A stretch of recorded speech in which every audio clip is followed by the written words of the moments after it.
I'll call this meeting to order and thank you for coming today. I hope you had a great weekend and that you have done your homework. We won't give you a little test, but I'm sure that you have some questions. When we left Friday, we left with the understanding that Steve and his staff were going to review the roofing needs and make some recommendations based on the number of 20 roofs that they had referenced before. So I'm going to start this off with having Steve. And I know that he's already given you an extra handout. Steve, thank you too. Members of the board, thank you. And as Ms. Thomas mentioned, we did get back together and look at the roofing requirements, the roofs that should be replaced this coming year. In that process, we initially we were talking about 20. It was 20. It's the 5 roofs plus the 20 additional roofs that we're looking at. So it's about 26 roofs all total, give or take. Just to make sure everybody's clear about that. What we've done is in the program of work, the proposed program of work that's in front of you right now, is we took each roof, and you'll notice under the roofing and renovations, we identified them by the most urgent roofing project all the way down to the 26th most urgent roofing project. A couple things to note about that as well is the average age of the roofs that we're asking to be replaced is 27 years. So out of the 26 roofs that we're looking at, the average age of the roofing is 27 years. One roof has 36 years on it, and that's the Woodson Hall over at Richlands High School that you were talking about earlier, Mr. Taylor. And one of the things Dusty was talking with is, and also with Keith Harrell, we were talking about that roof. It's 36 years old. It doesn't leak much, and so we're afraid to walk on it. And so as long as it's not been working, that's why we hadn't put it out there before. But it's 36 years old, it needs to be replaced. That's something that we have identified. Another thing I would like to mention too is these roofs are not part of the Hurricane Florence roofing repairs items. We do have 36 facilities that have some portions of roof that are being replaced by Hurricane Florence, and that was anywhere from 1 to 1,100 squares of roofing for a total of $11.6 million is what we're looking at for an estimate there. That's for the Hurricane Florence roofing. Would you repeat that again? For the Hurricane Florence roofing, we have 36 facilities, and the damage that was done was anywhere from 1 square, which is 100 square feet, up to 1,100 squares, which would be a complete school, which is, for example, Queens Creek Elementary. In that process, that was identified as $11.6 million worth of roofing repairs that were being done. The 26 roofing projects that still need to be done for this going forward, it comes up to approximately $3.2 million. Okay. The roofs that were identified since Friday that we're putting into the program of work is an approximately $2.8 million additional amount of roofing that is out there. So when we put this together, a couple things we did do with the program of work. We went ahead and we took out the painting line item. We realized, based on the board's recommendation, that we can defer painting for a year and focus on the roofs. And then also for safety and security, we had cut from $300,000 to $150,000 for the perimeter door access security systems. And we believe that the board had recommended that we put that back in there too, because safety and security is a key concern for us. So that's up to $300,000. All that being said, when you look at the adjustments, we're looking at $6,028,000. And also attached with this, also in your packet, I gave you a new a new capital outlay summary, proposed budget for the 2019-2020 school year. So if you have any questions. Open for questions or comments. Looks appropriate. Mr. Myers? Yes, sir. 2 playgrounds that we had. You mentioned those 2 playground replacements. It was $120,000. That was a security and safety as well because of playground age. Is that correct? Yeah, family conditions. Dustin Williams, do you mind? Yeah. average age of a playground is supposed to be about 10 years. Most of our playgrounds are in the 18 to 20 year range, and like Jacksonville Commons Elementary, its life is completely over. It has to be replaced as soon as possible. And Belfort, they're outgrowing what they currently have. So it comes with safety. Absolutely. Right.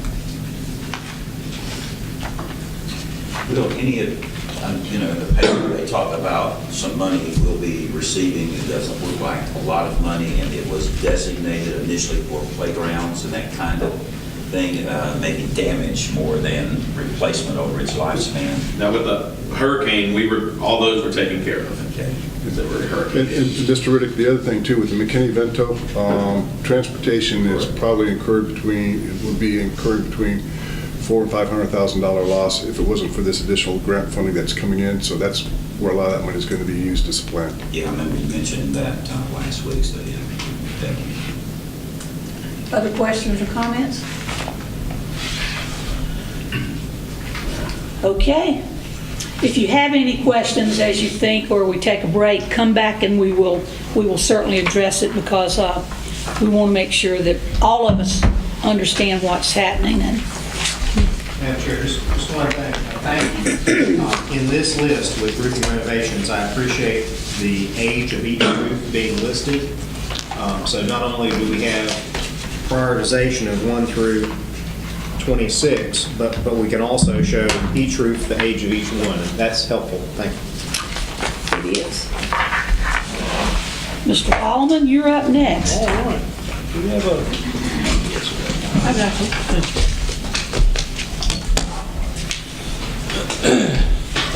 All right, well, moving on to the local current expense fund budget.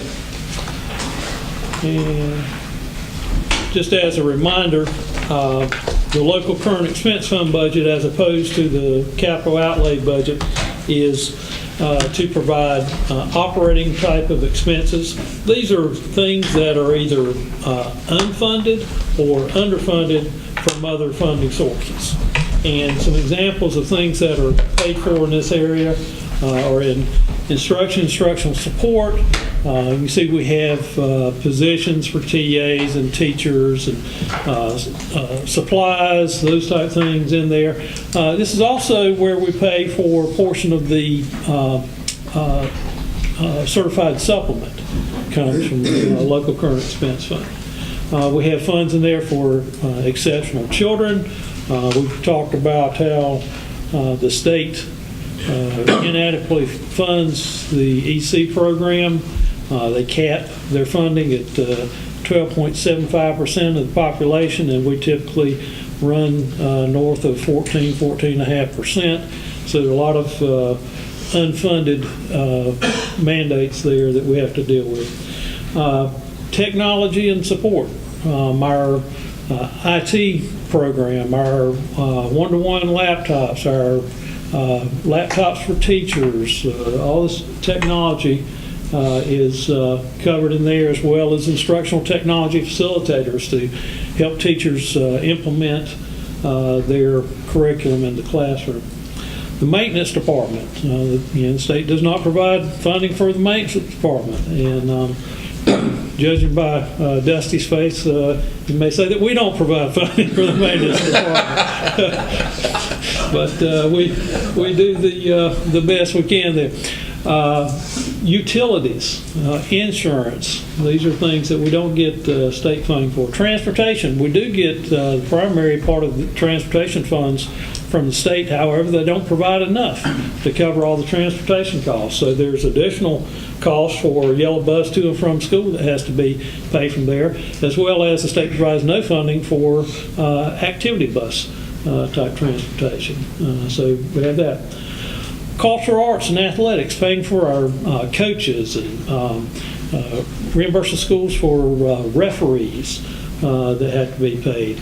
In cultural arts, your band director stipends, tuning up musical equipment, those type things.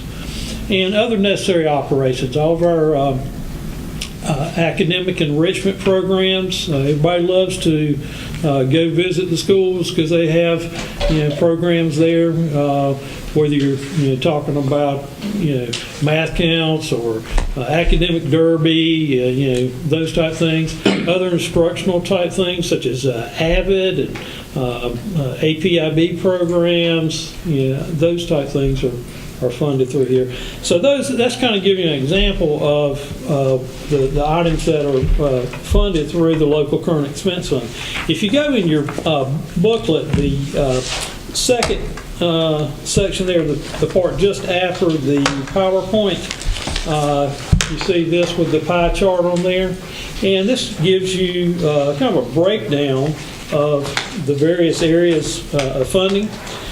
This first chart shows the entire local current expense fund, and it's broken down by the major purpose areas. So you see on here, obviously, the main areas are instructional services and the system-wide support services that we've been talking about. There's also ancillary charges and non-program charges. Those are very small. Those are the ancillary services is that payment we're required to do for child nutrition, unpaid meal charges. The non-program charges that you see there are for the charter school transfers. And we're required to collect the money from the county and pass that through to the charter schools.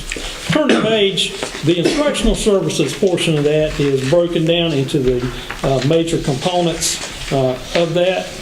And you can see how it's broken down into regular instruction, special populations, alternative programs, school leadership services, co-curricular, and school-based support services. And following that, you see the definitions of these as well as the amounts in each of those corresponding areas. If you flip back several pages, see the system-wide support services and a breakdown here in those areas. And again, this section is broken down further on the following pages with the general definitions of that and the amounts in each of those areas. On the last page, it discusses those last two areas we talked about, ancillary services and non-program charges. And then you see another pie chart that breaks down our overall local current expense fund by type of expenditure. And as you see, the dark blue area there comprises 63% of our budget. That's salaries and benefits. That's what we're about here in public education is providing services for students, and that requires a lot of manpower to do so. So you can see that's where we spend the bulk of our funds there. So that's the breakdown on overview of local current expense fund by purpose area and by type of expenditures. The document behind that has the local current expense fund proposed budget. What you see here is 13 pages of detailed breakdown of those areas. Rather than just talking about salaries and benefits in general by functional area, this breaks down into the different types of salaries, whether it's a teacher or a teacher assistant or those type things. The benefits are broken down into whether it's Social Security, retirement rates, hospitalization, those type things. You have various breakdowns of different types of supplies and services in each area. And these totals that you see here, for instance, looking on page 1, the regular curricular services, the $12.3 million, that ties back to that previous handout that you had here that gave the more overview on that. And then you can move here for the detailed breakdown on that. Your next handout has positions for the local current expense fund. And so when you go in there and you see, okay, how teacher positions are budgeted in the local current expense fund. You can see right here we have 35 positions. Now, the vast majority of our positions are funded through state and federal funds, but we also have to have a place to go when there's you might have an unexpected rise in population mid-year. I know one year we had a military influx and we had to put some more teachers out during the middle of the year and some things like that. Or you may have growth at different places, or you may have cuts that come along from the state mid-year. You have to have a place to make sure that these are funded. You've got positions on here where we supplement teacher assistants, 25 positions there, because we don't get enough funding from the state to provide all the positions that we need. It gives a breakdown of the positions funded through the local current expense fund, and you can see that the proposed budget has, on the last page, 428.5 positions to be funded through the local current expense fund.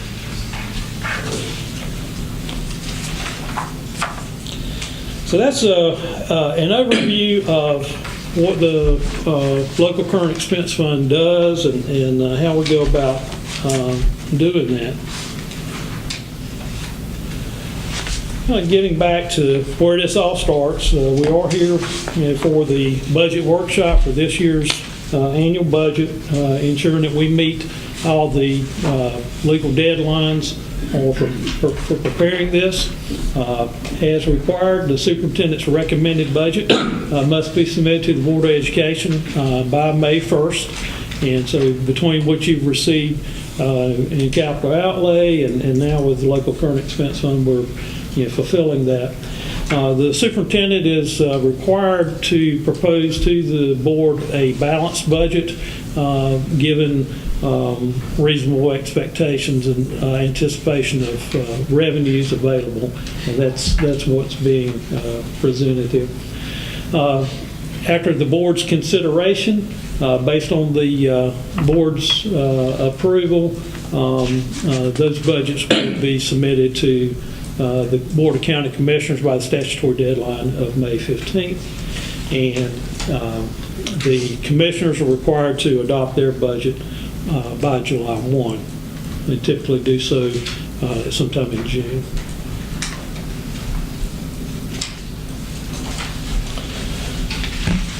So in looking at the process we use here, the superintendent solicited and received input from various stakeholder groups, got information from all schools, departments.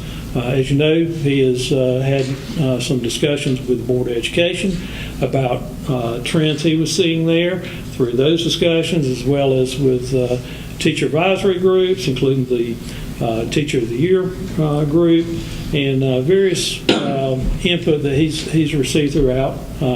He's discussed those priorities that seem to be emerging there with the board and asked for board input, and it seemed that everyone was on the kind of same page as to where to head with this year's budget.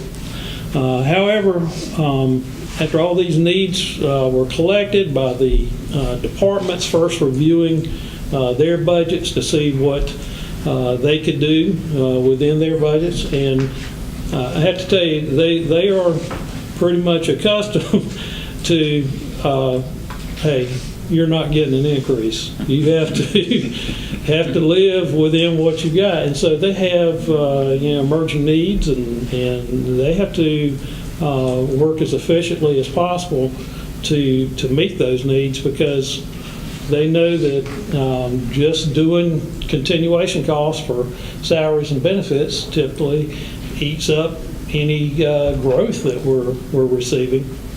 And so they're very frugal in their approach and have worked through to maximize what budgets they have there, and identified areas that could be cut there. So this is submitted through their division heads, executive staff, review the departments, and then all of that is compiled for overall budget analysis. There was meetings with the principals. Principals come in, they work with their leadership teams throughout the year, identifying the needs and emerging trends that they have, and we bring them in and have them work together in groups to try to identify the most pressing of those needs that can be addressed, that will be the most advantageous for improving instruction and the lives of the students here in Onslow County Schools.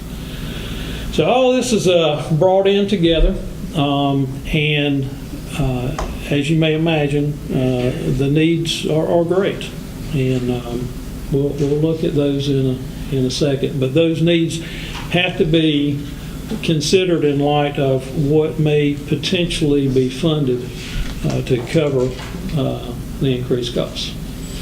So this proposal addresses those needs, as well as identifying what's it going to cost to do business next year, because we all know it costs more next year to do business with increased costs we're going to have. What are those major factors, key impacts on the budget? Well, the state budget is the major driver in all of our decisions, because they are our major funding source. And we're preparing a budget prior to getting a state budget. We have to base this on assumptions, past trends, what we're hearing out there about what might occur. We've been fortunate last couple of years that we've actually gotten a budget at or right around June 30th. So still fairly early, but it's after we're going through this process. Often years we do not receive a budget from the state until August, September. You're already into the school year sometimes by the time you get the state budget. Even having said that, there are adjustments from the state on allotments throughout the year. Y'all see those in the monthly budget amendments coming in. In fact, one you'll see at the next board meeting, you'll notice is about almost $1 million in cuts this year based on adjustments that they do during the year. We have to try to plan for where they may be heading with this, so that we don't get too far out ahead of ourselves. So here we are at this late date in the year making adjustments for that. Having said all that, it makes budget planning very difficult. You have to look at funding resources from state and federal and do the best you can in making sure that you can address things that occur during the year there. And there are several funding sources that may have some wild fluctuations. So looking at key impacts that drive the local current expense fund budget that we really have no control over is looking at what the state does for mandated salary adjustments. They determine the certified salary schedule. They say what the non-certified raises are going to be. We do not get to determine that. If we were, in charge of that, it'd make it a lot easier in planning a budget, because you determine we'll have a salary increase of X and you build that in. But no, we have to build a budget prior to the state budget coming out based on what might happen, and then we have to implement what they tell us to implement. So that makes it a challenge. Hearing that raises may be in the 4 or 5% range. When you look at increases to the local salary schedule, including the step that employees receive there, and then on certified positions, there's been a push lately to particularly improve teacher salaries, and so we're basing that on this. The employer's retirement contribution, we're looking at some pretty significant increases there, and I'll come back to that in a second, as well as the ongoing increases to health insurance that we see each year. Some other key factors in the budget, increases to property insurance, workers' comp insurance, and of course, with growing charter school population, additional funds that we have to collect from the county in order to pass along an equal per pupil amount to the charter schools. So with that, I'd like to send around a handout.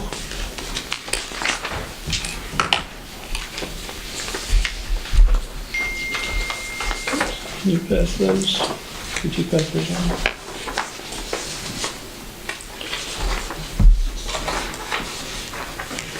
Set my phasers on stun. Well, send those around. Didn't mean to bing on you. It could have been good news. I thought it was your pacemaker. I'm hoping it will kick in here. I'm sure everybody would like me to enhance the pace here. All right. So looking at the key continuation cost increases and how this truly impacts a budget. First of all, looking at state mandated salary adjustments. This where so probably looking at 4 or 5% salary adjustment required by the state. This $907,000 increase actually only comes out to about 3.4%, because in going through and looking at this, we were able to identify some areas that maybe we didn't need to increase because we're basing it on starting salaries and should be able to follow through with that. There's some places that because of some staff turnover, we may have some lower experienced staff that are lower on the schedule. And just looking at areas where we can adjust the funding more in line with the needs there. So we're actually able to bring this in at about 3.4% over prior year's salaries, even though we're projecting 4 to 5% increases overall. So we feel like we're trying to keep that tight. Now, when you look at the Social Security cost increases, we're required to pay 7.65% of the salaries that we pay. So with increased costs, that's going up $69,000. The retirement rate. The retirement rate has been particularly burdensome for us. We have seen tremendous growth in retirement rates from the state. Last year, it was anticipated. They started off giving some projections as to what it was going to be, and then the next projection comes out higher, and then the final came out even higher than that. I think we had started at about 18.44%, and by the time they actually got the state budget in, it came in 18.86. It doesn't sound like a lot, but it is. It's over $100,000 increase there, just going between those. We're not getting much information out of Raleigh on this. What we did hear out of DPI was to look at 20.43% on the retirement rate for the employer's contribution, and that has a significant impact on your budget. When you apply the retirement rate increases, projecting $692,000 increase to cover that. Which rate did you use? 20.43. And that's not to say they couldn't come back and make it 20.95 or what, who knows by the time they finish you. The district is responsible for all salaries, or not all the salaries, but all of the Social Security for all of the employers, all the employees? Or is that just the ones under the local expense? Right. This is just for the local current expense fund. So the Now, state picks up all those other costs associated with these others? yes and no. It depends. It depends. You trained me well. That's another way of saying it. So, one of the beauties of the position allotment from the state for where they provide like teachers, instructional support, principals, assistant principals, the CTE teachers, those are positional allotments. And when they give you an allotment, they give you an allotment based on the number of positions that you can utilize that year. And they assign a dollar amount to it, but it really doesn't matter if you go above or below that dollar amount. All they care about is that you stay within that number of positions that are utilized. They will only fund the positions that they put out, is that correct? Right. Okay, Right. and we pick up the rest? If we Right. hire additional, Right, yeah, if you need to go above that number of positions, you got to pay for it from another funding source. okay. And so on those positional allotments, the beauty of it is they pay for that whole position. They don't care if it's the first step on the teacher salary schedule or the veteran teacher with a master's degree and national board and all that. One position is one position. And what comes with that is the Social Security, the retirement, and the hospitalization. So whenever they have these retirement rate increases each year or hospitalization rate increases, on those positional allotments, we don't have to sweat it because we know it's covered under that. Now, the other side of the yes and no. The no part is not all the positions that we pay for are positional allotments. There's a lot of them that are paid out of dollar allotments. So if you're paying for positions out of at risk, or paying for it out of exceptional children with the state funding, or Other funding sources other than the state funding? Are we talking about, Well, or but- are we talking about state funding under specialized categories? both. One is within state. If there are dollar allotments such as exceptional children's program, at risk, those things, those positions or those allotment categories are dollar allotments. And so they say that they increase those dollar allotments to accommodate the benefit rate increases and the salary increases. However, it's not quite always sure that you're getting everything that you need there because they're kind of doing it on this kind of statewide basis approach. So it's a little more uncertain as to whether they're covering it. Now, then you go outside of the state public school fund and go to federal grants funds, like a federal EC budget or a Title I budget. Or if you go to the local current expense fund, the state doesn't say, hey, I know you've got all these other positions funded in federal and state, so let's give you some extra money to cover the benefit rates that we increased on you. No, what they have essentially done is a unfunded mandate.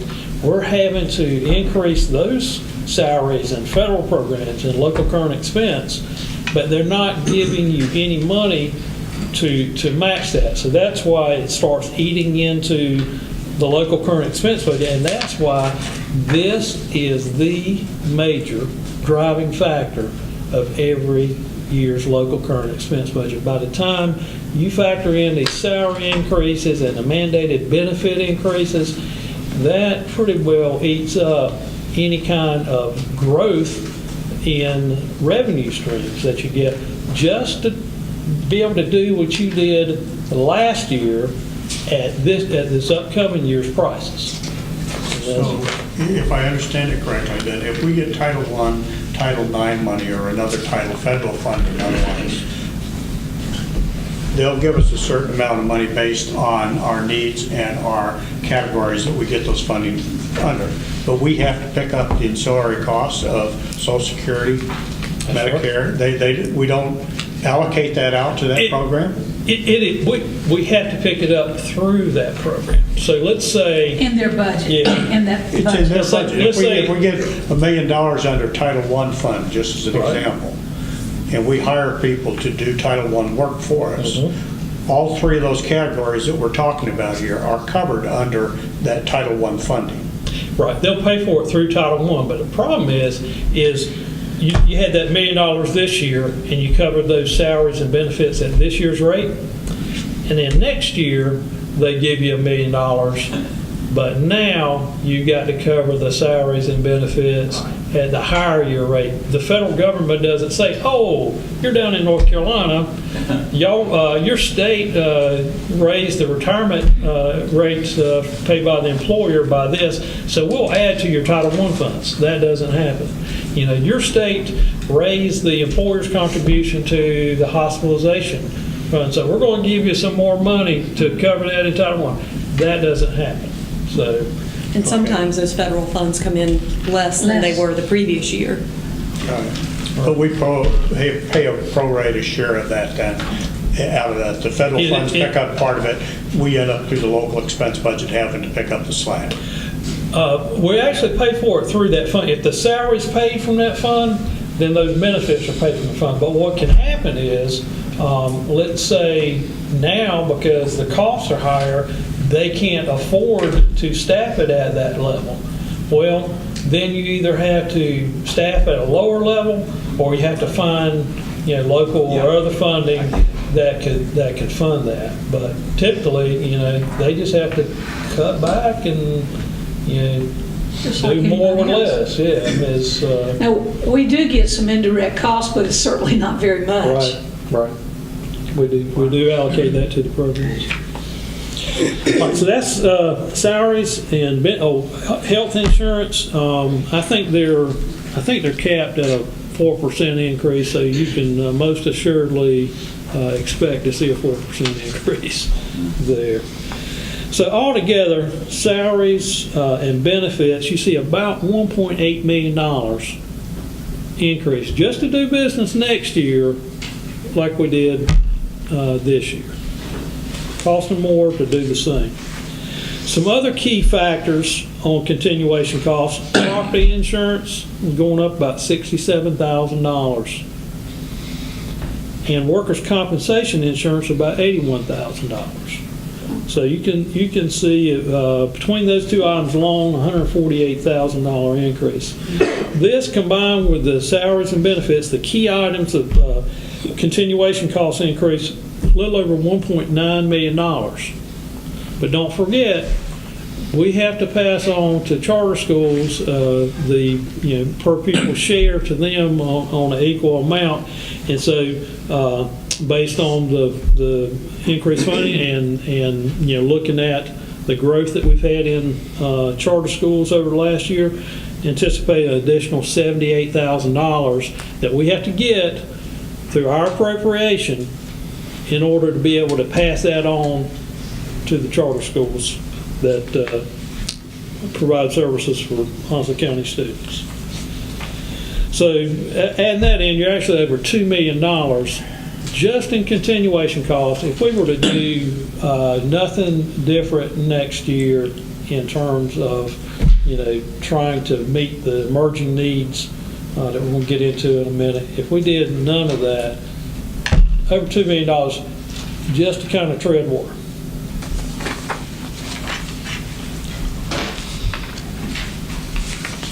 Didn't mean to be a downer here. Just a little silence in the room.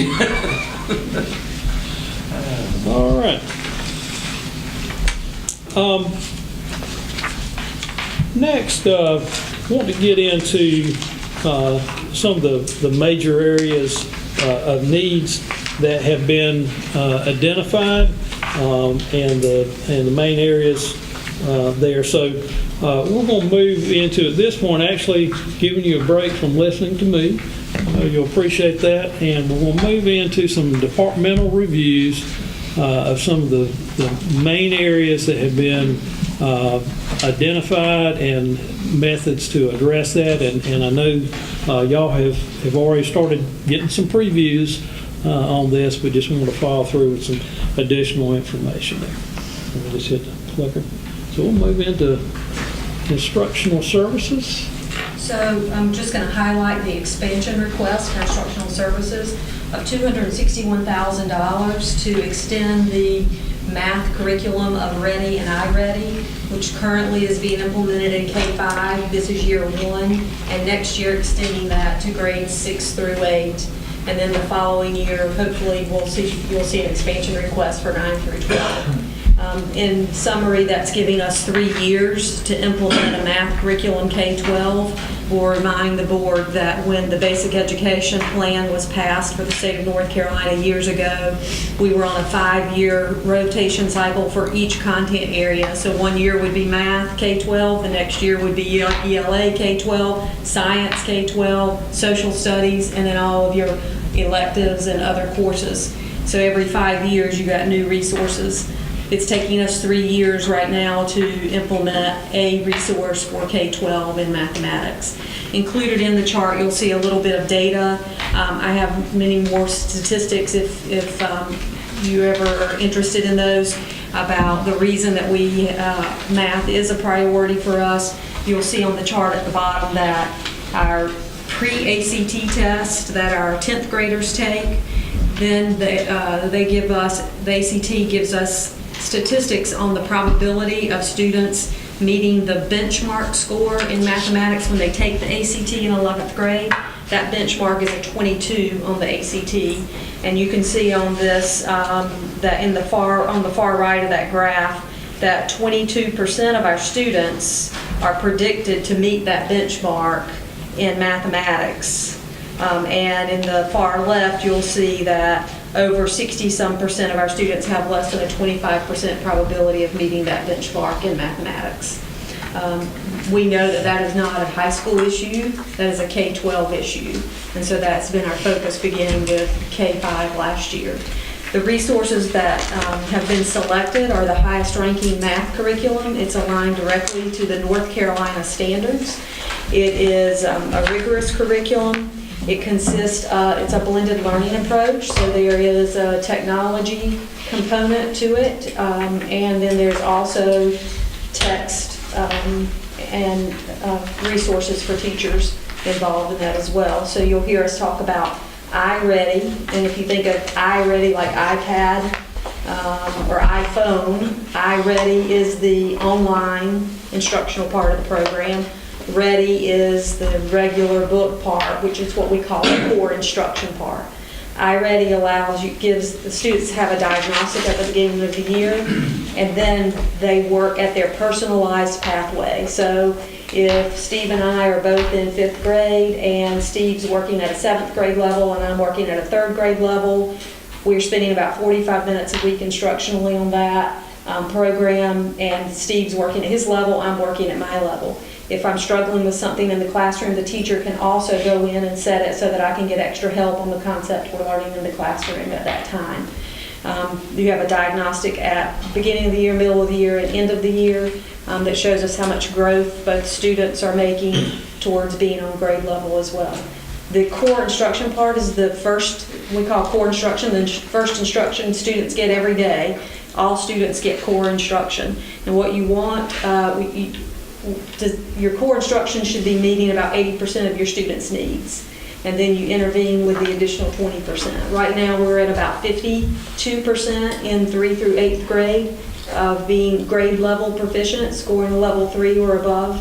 And so we felt it was very important to adopt a high quality core instruction program to get more than half of our students on grade level. So starting this year, we've had some success, we've seen some good things. Of course, we've had some speed bumps and some rocky roads every once in a while, but overall it's gone very well. It was a curriculum that was selected by teachers and principals. We spent last year, Suzanne Long and her team did a tremendous job of having teachers and principals and parents involved in that selection process, and this was their choice. And so 6 through 8 principals are on board and want it extended. We actually have 2 middle schools that chose to purchase it themselves this year, and then we'll be picking up the price as a district next year. Beth, may I interrupt you? When you're talking about the core instruction, how much of that is face-to-face instruction? Every day they get face-to-face instruction. How much time? It's usually 90 minutes in an elementary school. and it would be based on their block in a middle school. So some blocks run, 58 minutes, some run 72 minutes. It's depending on what their Yeah. schedule is in middle school.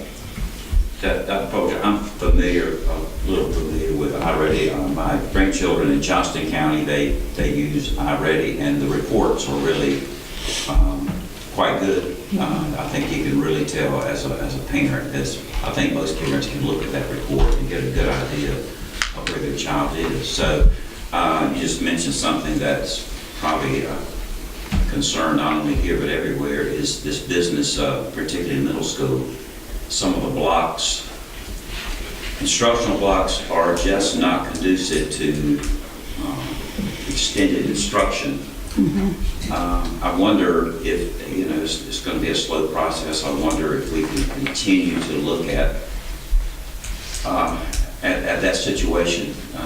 We just don't, we vacillate. We've gone from one extreme to the other. Back in the early days, we had true middle school concept where there was some really good team planning, and I know some of that is driven by certification. Am I You're right? correct, yes. I just hope we can continue to look for schedules and all the other components of that make instruction, particularly in math, be as, if we can stretch that, it's about time. And Pam, I'm glad you asked that question. How much time? That was your point. And I think it's at least 90 minutes daily with math. I think that's, you just can't teach as many concepts as out there right now in 58 minutes. There's no way.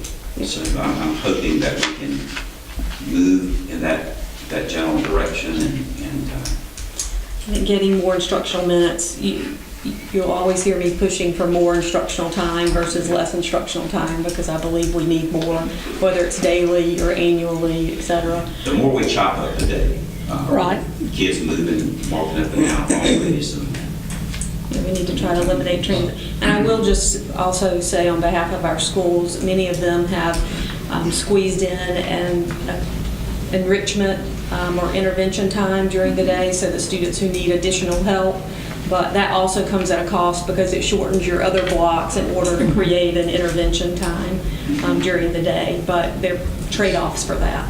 Does the I portion of this program allow for then individualized instruction after school hours, i.e. homework, in that particular area where they need to get up to speed, or is it all in school? It's web-based, so a student could work on that on their own time.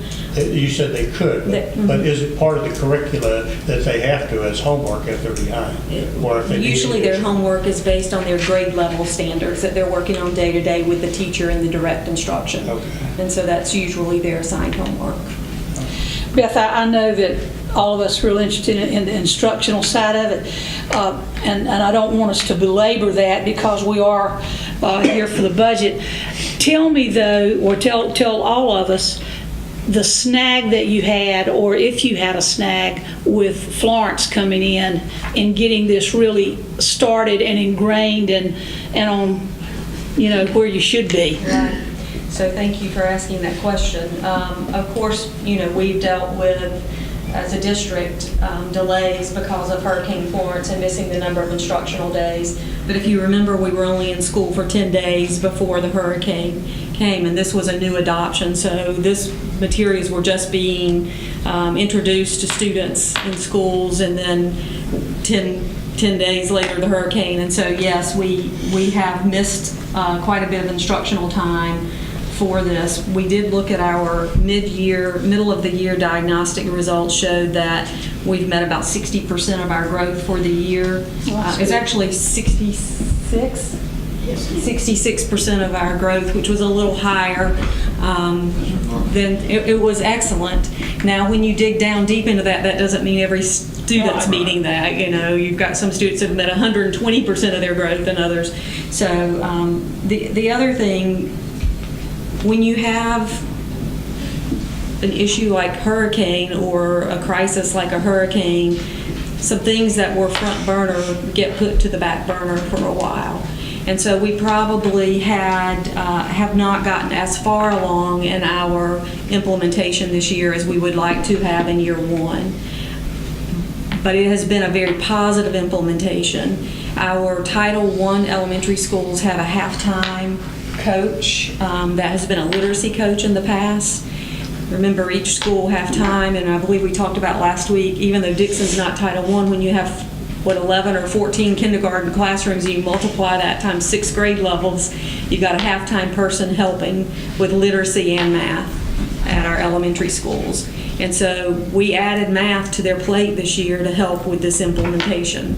Also, Vicki Brown and Heather Findyson from the curriculum department have gone out. They've modeled lessons. I could go on and on. I won't belabor that, but there's been a lot of strategies used. And I would say that we're probably at about 80% of solid use in our schools, and we still have some folks that are thinking this too shall pass. We'll continue working on that and supporting. I think teaching, having them learn, and it hasn't been a go to 100 in day one. It's been a slow implementation, learn as you go, a little bit of PD here, a few months later more PD as you learn more and more about the system. Well, that makes it more relevant, I think. So that's the request, is to go 6-8, and I know our high schools are every day asking for some resources for the high school math courses as well. Is there something in this program that can be utilized during the summer for, because I know it's web-based? Absolutely. The diagnostic piece can be used. There's also, there's a teacher toolbox called an electronic teacher toolbox.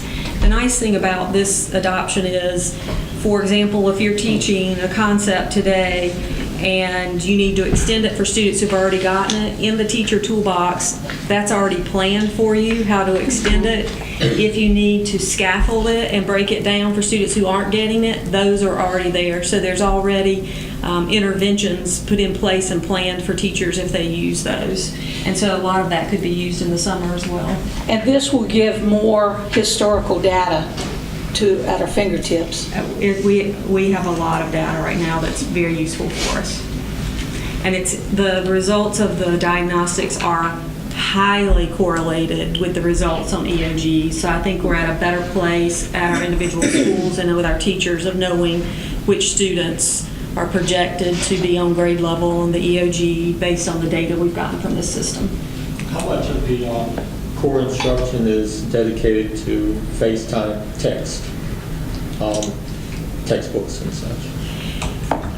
And I use the term textbook loosely because these are really consumables by the students. And there's a classwork one and a homework one. And there's also information for parents and how parents can help, can go home as well. Mr. Lanier, in that 90 minutes, some of that is dependent upon how the teacher uses that time. We are emphasizing and encouraging what we call guided math, which is very much like a guided reading, where students rotate through stations and they have some individual time with the teacher to work at their own level. They might start off for 20 minutes with a whole group or direct instruction with the whole class. Then you break into stations and the different students rotate through the stations, one of those being the iReady computer part. And you'll hear a little bit later a request for some computers for K2 because of not having enough access in those for the online part. But so that online part is one of the stations that they rotate to a couple of times a week. Right. And the 45 minutes to an hour is as much as we really, the company recommends using the online component during a week. About, and that's probably a difficult question, how much of that time is used learning the methodology or learning the system versus the math itself? This learning the Ready and iReady system? How to use it, yes. I would think at this point of the year that's not an issue. I think at the beginning of the year, teachers getting accustomed to the system and learning how to use it, and it's a different way of teaching math, and so learning that. I'm concerned with the student's perspective. How long does it take them to take The students really don't. The students, it's math instruction to them. They don't realize it's something new or. Yeah. Yeah.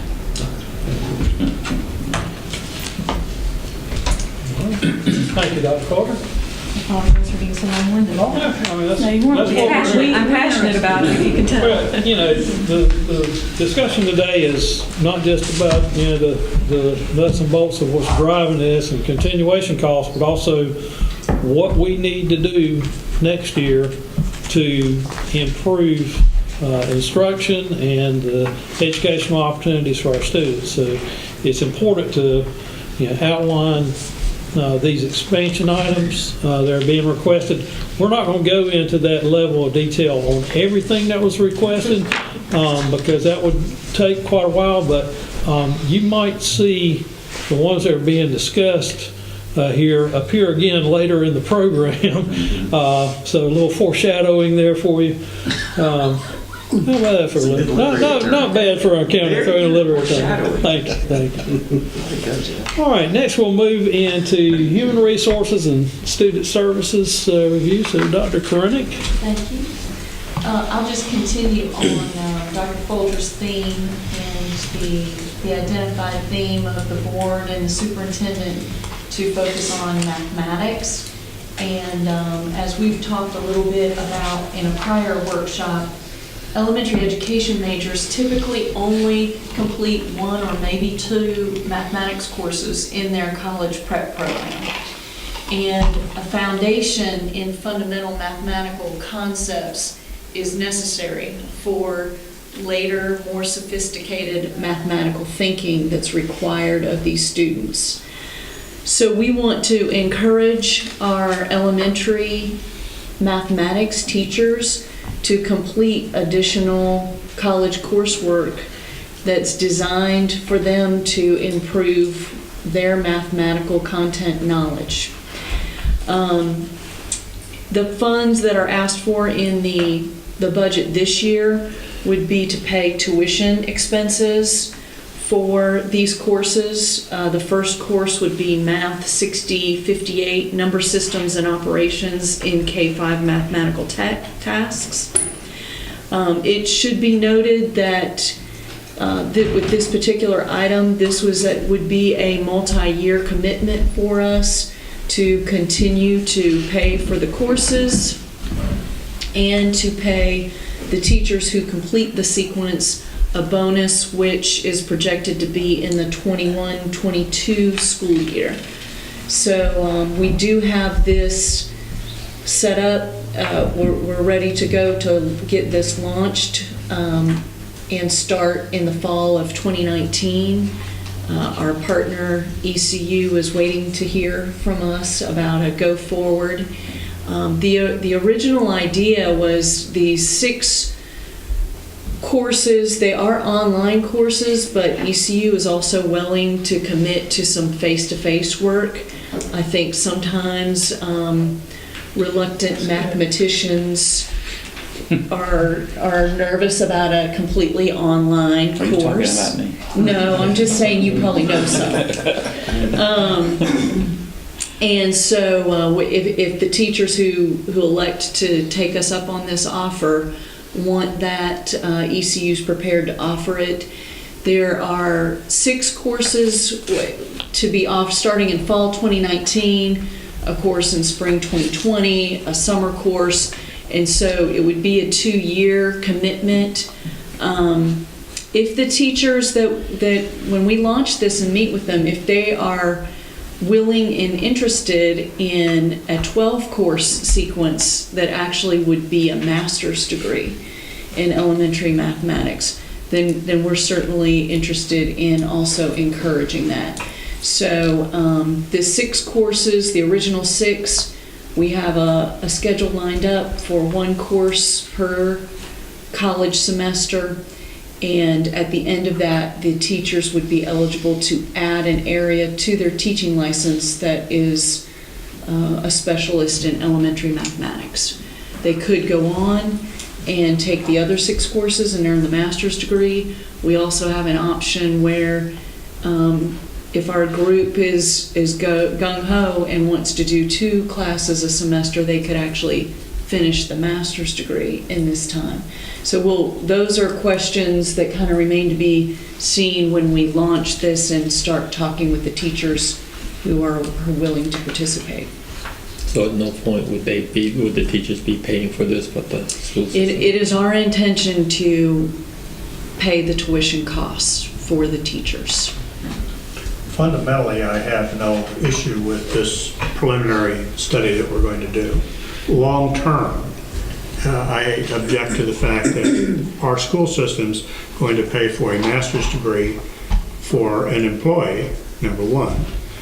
But also, we're basically providing supplemental education that they should have already got in the colleges. So what are we doing with the college systems to change their curricula to make sure that they get more than one course in the elementary study? I'm not sure that it's in our purview to change what the universities are doing. I think with what they face with an elementary education person is that they also are required to do reading. They're also required to do science. They're also required to do science, social studies, art, music. And so that generalist approach that they have to have in the elementary programs just squeezes out anybody really specializing in math. And I understand that, but the state holds us to requirements for math and reading. And I think that universities and the colleges that are training our new teachers need to step up to the plate and include that into their curricula so that when they get to us, we're not having to go back and retrain them or give them additional training on something that the state's already requiring. So, Bob, you're exactly right, but I can tell you this from the experience, and I think we see it every day. We don't drive that college, they drive us. Because if we drove, we would already have the calendar changed. But they're not listening to us, they're just not. Second thing, we're not paying for a master's, we're helping for it with an endorsement, correct? Yes, just the 6 courses. Right. CJ, I think I'd be remiss if I didn't say this. You know that we have such a transient teacher community, and we want to make a good investment. I think all of us sit around this table wanting to do that. My concern is, and I'm not against this at all, but my concern is that we train them and they leave us, or we train them for 3 courses and they leave. I wish there was some way we could build something in that would help us recoup our investment in some way. I know we can't do it, but I think that our position here, or mine particularly, is that we need to have that conversation sometime. We would build in some level of commitment of service time. I mean, the people who sign up to do this will have to commit to staying with us through the end of the program, and if they don't, some kind of repayment. Although I will be honest with you, that's very difficult to actually enforce. Especially with our military families coming and going. That's going to be difficult. You don't want to punish people. I would say this, that I think we have to have, in this community, we have to have the mindset of making the most of people while we have them with us. And I think ECU has sold me on the fact that people taking these courses, even in the midst of while they're taking the course, benefit. Yes, is going to be a benefit to the students that are in that teacher's classroom at the moment. One of the things that also the teachers would agree to as a prerequisite agreement is that they would participate in research with us and ECU for us to monitor that. We do have a lot of good data, particularly 4th and 5th grade, and whether these teachers completing these courses made a difference for their present kids. We want it to be their future kids here in Onslow County Schools too. We don't always control that. So what we're looking at is continuing education, basically. Is there a way to set this up so that, say for instance, they do this online, right? They don't have to touch a classroom on the ECU campus whatsoever. It's good to approach it from an individual standpoint and, paying the dollars out for doing an online course. Is there any way to do this face-to-face, group of teachers, one instructor, continuing education, bypass all the stuff that has nothing to do with math,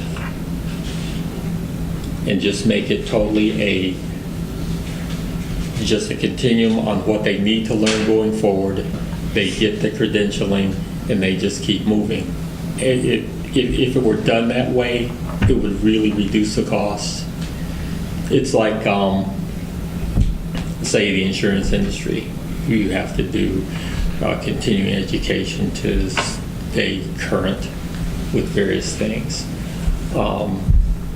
It's easier at some point for any particular company to get an instructor to come in, apply that information, get it out of the way, and it's just done. It's less time consuming. It's more efficient.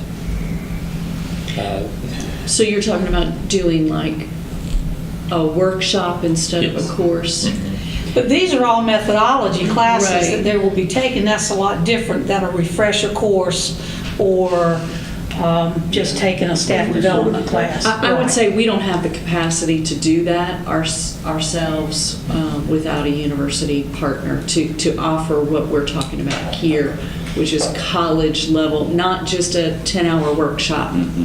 This is a college level mathematics course taught by mathematics professors.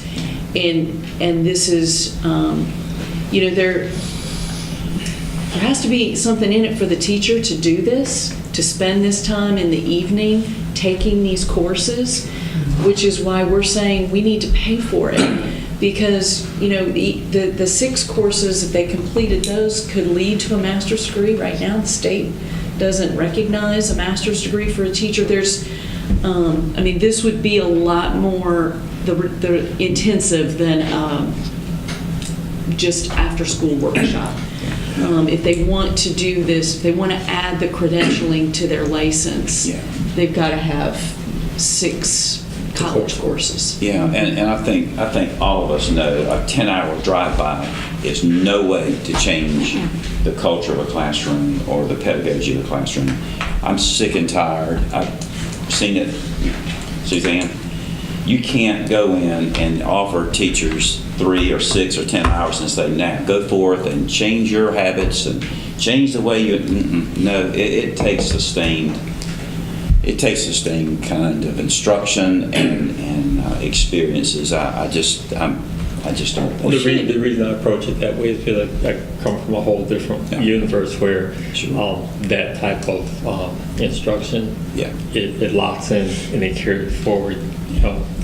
From my former world, it's a life and death thing. You I got learn you. it or you don't. Yeah, but in the Marine Corps, you had somebody standing there telling you had to do it. It's a very reasonable kind of. It is something that Dr. Folt, they're doing with the implementation of my training for teachers is in addition to this. Yes. I think one word you were getting ready to say was incentive for educators. The state has taken away incentives for educators. They've taken away the longevity. They've taken away the master's pay. So they said, well, what's in it for me? Why should I go back and exert all this? They got to have an incentive. That's just not just for educators, but people in general. I know the state is looking at restoring the Master's degree pay. master's pay in the teaching fellows program, but even with that, they're just targeting 3 or 4 areas, and one of them is math. So they say, if you go to college and major in math, whatever, and couldn't teach with us, we'll pay for your tuition. We've lost the word incentive in the public education. And if you go to a teacher job fair, the ones that I used to go to, CJ, you correct me if it's changed or not. I'm standing there trying to sell Onslow County Schools, and this is what we offer. And the person next to me is saying, we're going to pay for your master's, we'll pay for we're going to pay, just come work with us. We'll give you a big signing bonus. And I'm looking, oh God, guess where the line is? Next door. Although we have the best school system in the community, which is something you cannot see or experience until you move here. I see it more as an incentive, which the payoff will be in our students and improving the math scores and everything about it that we do. Make no mistake, we'll have to convince people to do this program. Yes. Yeah. Because they're working hard already. I hope you have to turn people down. I hope I do too, but you do have to have some incentives, and a lot of school districts do pay for people to get their master's degrees, and we don't, and it would, for all of the reasons that you all have mentioned, but to really highlight mathematics and mathematics content knowledge is something that we'd like to try to do. Put it in perspective. You have a teacher in that classroom teaching math, and they had one college math course. One. Do you want your child or your grandchild in that class? And then you expect them to be math whizzes. Number two, we are going to have trouble getting these teachers to do this. They were elementary, and we need all of them, but I'm just saying that's a group of folks who do not like math, did not like math, and they were happy to have one course and not anymore. So if we want good things to happen, not just, I'm not worried about the math scores. I'm worried about the education that those kids get in those classes to go on into life, no matter what their career might be. I just think and that's not a knock on those teachers. They're doing the very best they can do. We can help them. In the long run, we're going to help students. And should this be a continuation program? No, but maybe we'll open some eyes at ECU and other universities too to change their curriculum if this is a successful program. But we need to do something. One math course does not get it. I think at some level, and just speaking from your average person out in the community, they see math as a continuum per grade level. You know, you start at a specific level, you reach a certain point, you move to the next grade, and then you expand on what they have learned already. It keeps growing exponentially. What I'm seeing here is that math is being expanded exponentially at that particular grade level, and at some point, in my own mind, I would have to wonder precisely how much math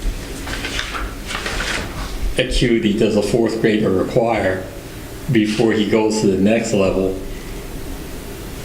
and precisely where does that standard start? Are they overlapping? Are they interlocking? Because in my mind, you stop seeing a progression where you get a child who has far more math infused into them than they had years ago at a lower grade level. How much of that information is going to be lost over the summer? How much of it is just going to be irrelevant to that particular child over time? Will it impede their ability to appreciate math later on? It's one of those odd questions as to how much we're putting into each child at each grade level. Well, I think you might, I don't want to get too much into curriculum, but when we talk about our teachers who are teaching 4th and 5th grade math, even 3rd through 6th grade math, and the expectations have changed over time. Yes, they have. And so a teacher who went to their college prep program 20, 10, even 5 years ago, and then what they are expected to be teaching in in upper elementary grades, that those expectations have grown over time in terms of complexity. So is this industry driven? Is it socially driven? Is it because at some level the complexity gets outside of the child's age level? I just think it's a trend over time in terms of expectations, not just in math, but in general, has increased over time. The standards were all back mapped from what a high school graduate needs to know to enter a career or college readiness.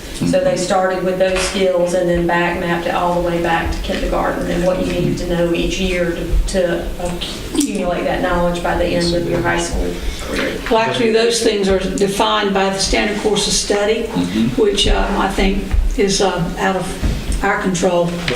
Would y'all like to take a But also, let me 5-minute say break? one thing. But also, Dr. Folger, the new math program that we're putting in will have expectations year by year by year. Is that correct? 100%, yes. Okay. Yes, and the standards are different for each year. Yes. And so they do build. So Mr. Lanier, and this is an oversimplified example.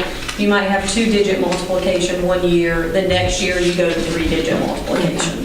And so or division. And so you are adding complexity to it. I think the biggest change for us all to understand is that when I grew up in math, it was a lot of rote memorization. You learned your facts, you did a lot of computation only, and we know that in real life, math is not just computation. And so you see a curriculum that's moved away from just computation to a lot of problem solving. 5-minute break, folks? Sure.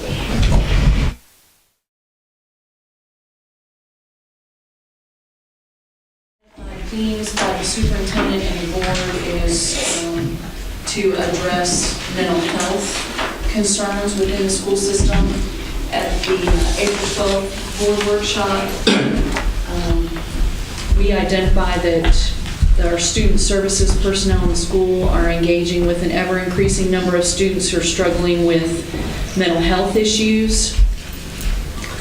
When the school has a student that is in a mental health crisis, that takes precedence over whatever else they were doing at that time.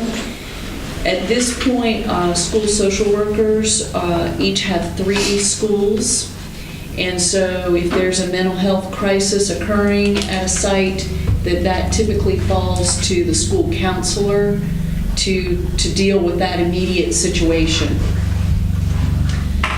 The sheer volume of these kinds of incidences are taking away school counselors from being able to implement a comprehensive school counseling program.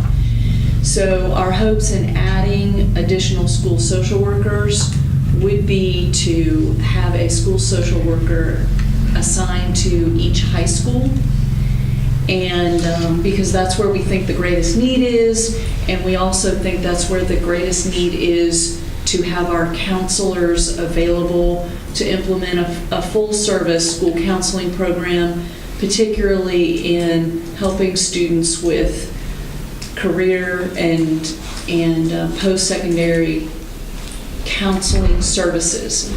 So this would be to put a social worker at each high school that then frees up school counselors to do school counseling for our high school students without taking anything away from our elementary and middle schools in terms of their service time of a school social worker. A full-time social worker at each high school will allow the social worker to be the primary intervention staff member during a student crisis and allow the counselors to sustain a more productive and supportive comprehensive school counseling program. So this is... With regards to that, we were talking about putting them at the high school level. Are we encumbering, or not encumbering, are we encompassing more at the high school level right now? That's the reason we're doing that? Or are we missing something at the elementary and middle school levels that is manifesting itself when they get to high school? That's a good question. You know, the chicken or the egg, it's a good question. I think our focus on the high schools is, I mean, most of those are our biggest sites, not always, but typically they're the most students. And those have been where we've had a lot of recent crises. If I can jump in and say one other thing along these lines, and you'll see, again, the foreshadowing of where we end up, but to give a little background, initially, it was to try to get a social worker so we would have one per site. But as you see, as we go through this, we simply don't think that's an affordable place to start. So then they had to prioritize these positions. So. And the prioritizing of the high schools also was because of the fact that we really want to free up the school counselors to do college and career counseling. And so that was the primary reason for choosing high schools. It would also reduce the caseload of the remaining counselors that are serving elementary and middle. School social workers. I'm sorry, social workers. That was one of my concerns when I was looking at it, social workers versus guidance counselors, for lack of a better term, whether there was redundancies occurring in the services that they provided. So I think you did a good job of kind of outlining what the social workers would be doing. Along the lines of what Bob was saying, middle schools are that catch-all. Elementary school, you got kids that develop, forming upward, and then you got this, for lack of a better term, toxic mix of adolescents trying to determine who they are at some given point. Possibly it would be better to use these folks at the middle school level, spread load them across, that way they can help develop those coping skills moving forward, rather than catching them at the top where the guidance counselors are actually needed more at the high school level. We could make an argument really that for any level, I think, we did have to kind of make a choice based on the fact that we didn't think we could do it all at one time. But my understanding, Jeff, is the thinking is that we would do this and then we would, if this is effective, we would continue to expand it. Trying to bring it in middle school next year or the year after? We'll have to gauge as we go. I mean, the ideal situation identified would be to have a social worker per school. And but we simply cannot get there in 1 year. And so my concern is, I guess, that I agree that at middle school you probably have more turmoil. You have the kids that are at that maturization point where they may be manifesting more issues within the system, and it simply may boil over when they get to the high school level. So if we can intercede before they get to that point, have we been able to stem that so that we have less problems at the high school, would free up those. I do believe that we probably need one at each school. It's just a matter of which level we put them in first. I believe we do as well, Bob.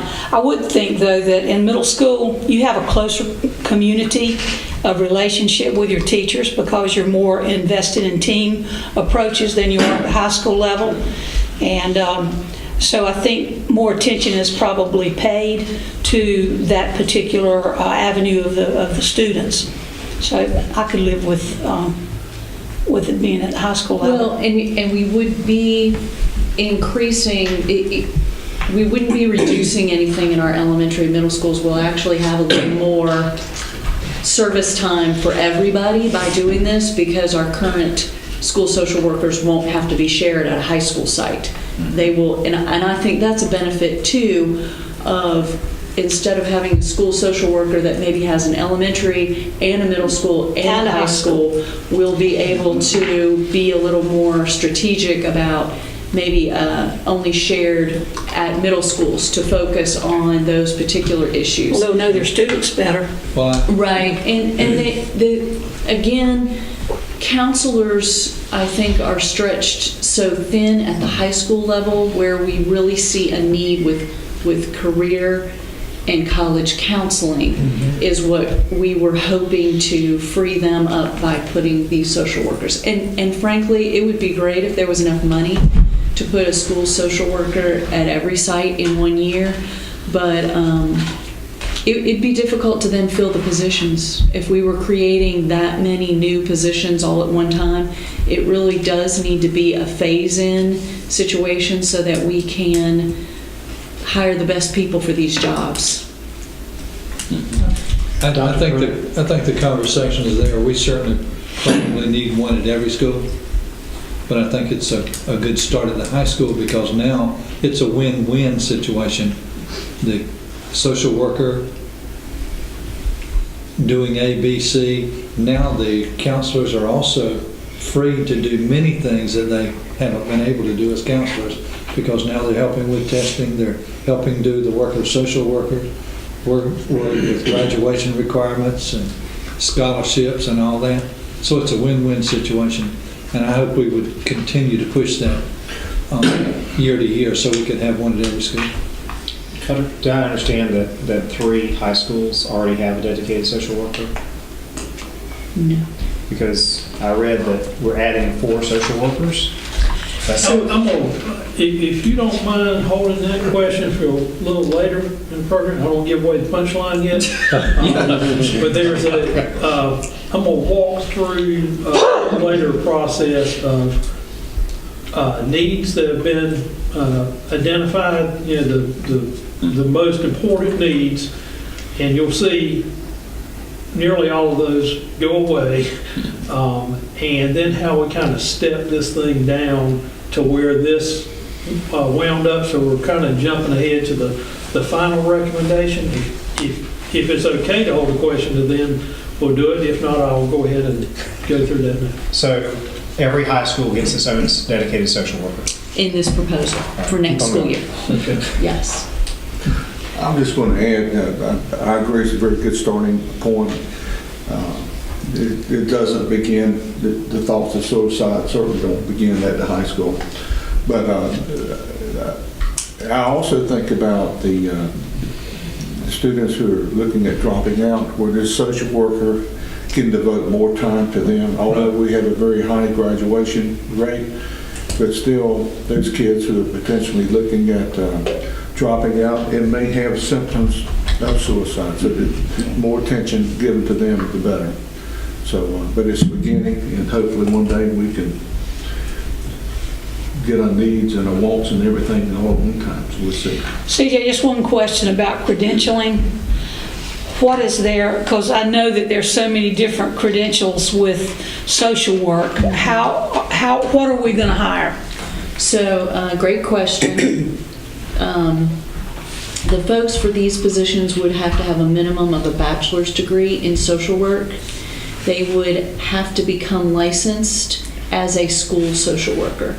So most of the folks that we hire as school social workers, they have either a bachelor's degree or a master's degree in social work in general, and then typically they've got to go back to school for us and take 2 or 3 classes to specialize in school social work. Okay. Occasionally we'll find an applicant who's done that already, but more frequently it's somebody who's got a bachelor's in general social work, and then we ask them to specialize in Because there is social work. a difference in what they can do. So they typically have 3 more courses. Thank you. So I think Mr. Taylor gave us a good segue to the next slide about the suicide prevention program, because these mental health issues are these things are kind of related in the budget request. Suicide continues to be a serious health problem for adolescents and is a leading cause of death among youth in the United States. Suicide prevention programs educate teachers and students about the warning signs of self-harm in themselves and how to react appropriately. The program that we are proposing to purchase for use in the school system for next year is called Signs of Suicide. It is an evidence-based suicide prevention program. and we feel it's essential to the well-being of our student body and our student wellness and safety initiatives. The program is designed for middle and high school age students with the goal of decreasing suicide and suicide attempts by increasing student knowledge about depression, encouraging help seeking on the basis of a friend, reducing the stigma of mental illness, and engaging parents and community as partners. This program, the Signs of Suicide, is included on the Substance Abuse and Mental Health Services Administration's National Registry of Evidence-Based Suicide Prevention Programs. So that's, the proposal is to purchase and implement that program for middle and high school next school year. I've got a question with regards to our program here overall. I was heavily involved a couple of years ago in a community program that was looking at this based on, I think we had 4 student suicides in one academic year. And it became a community issue, and there was a lot of emphasis put out. There was a specialist from up in New England area that came down here that gave the community some lectures, came to the school, and I thought that we had implemented a program here. We were supposed to have a 3-tiered program that was being implemented in the school district at that time that centered on teachers, parents, and then the schools, and it was going to be a 3-piece of the puzzle. I don't know that ever happened. I know that it was brought to the attention. It was part of what we were supposed to be doing, but I never heard any more about the classes on it or anything else or anything. It just seemed to die on the vine. I'm concerned about this program here only from the standpoint that if we're going to do something, we already have a program. We have extensive data that is out there already on the websites for teachers to access or for parents to access, etc. But it does no good if no one knows it's there and no one's accessing it. So I'm not against this. I'm just leery of us putting a new program in that ultimately we're not going to follow through. I haven't seen anything in the budget on a previous program. That's right. I'm new, and so I didn't have a lot of involvement. I know what you're referring to. It's called Lifelines. Right. I don't have. It seems just based on my, I think you're right. It was kind of a reaction to multiple incidences. I do think that the intent of this is a purchase of a program that is more sustainable over time. So certainly that's the intent here, and we'll be sure to follow through on your good recommendation there that we're not purchasing something that can't be sustained. The question I have at this point is if Lifeline still exists. I don't know the answer to that, but I can get the answer. Well, if we don't know about it and it exists, it's not working. Right. But this is a $3,000 program, which is, not very much money. And the program's only as good as the people delivering it and inspecting it. Yeah, what if Lifelines is a $5,000 program? We just saved $2,000. I can get more information for you coming Jeff, from that one. I'm telling you, I haven't seen anything in the budget in purchasing a program for that. That doesn't mean that it hasn't been done, but it hasn't been in the budget.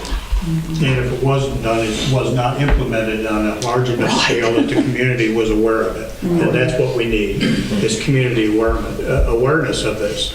We can buy the program, but if it sits on the shelf and the teachers and the social workers and the principals and the parents and the students don't get involved in the process, we'll continue to have an attrition rate that's unacceptable.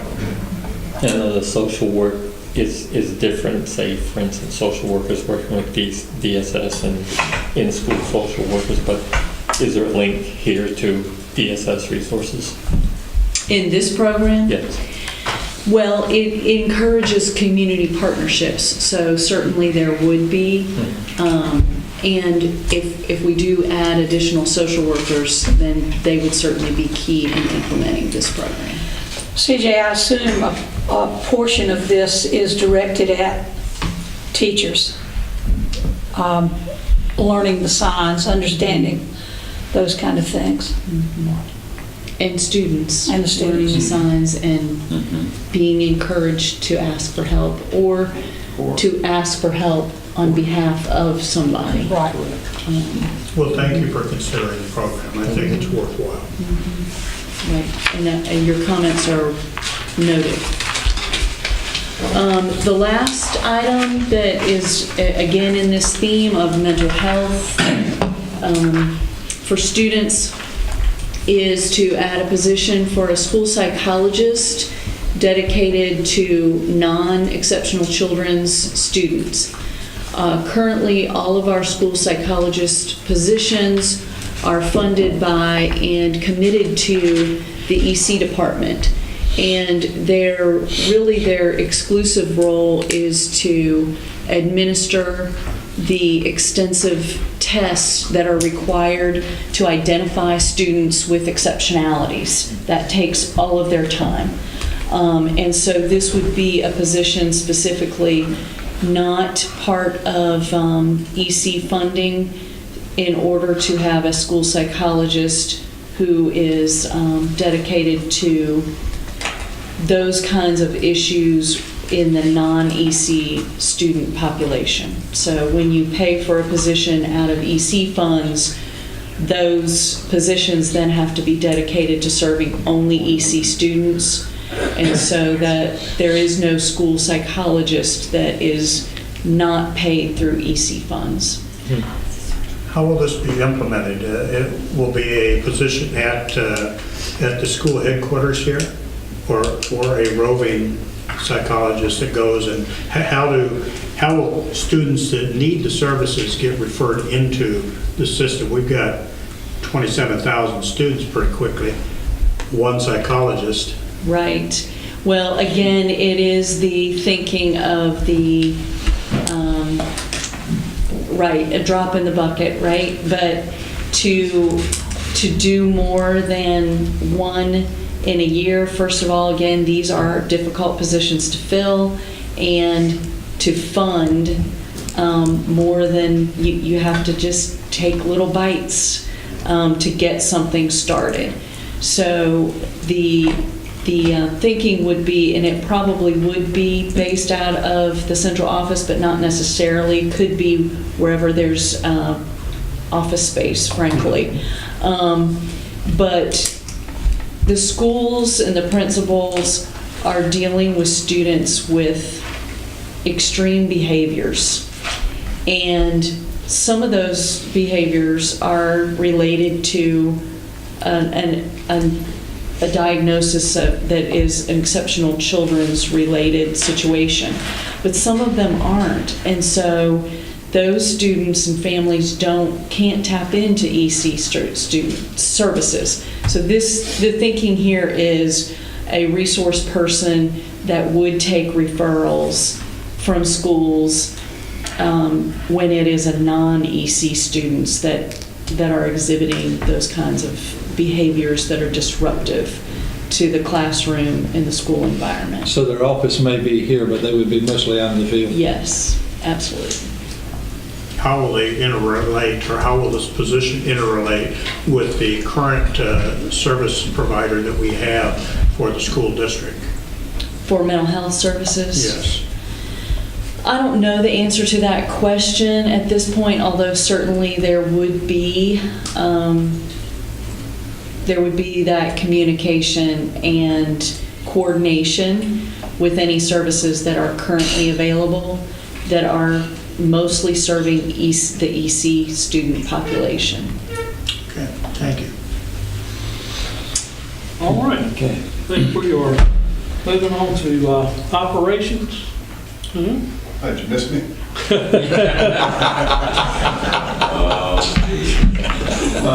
Going into operational budget, most of our funds were pretty much staying the same. There was a couple of exceptions that you probably need to be aware of.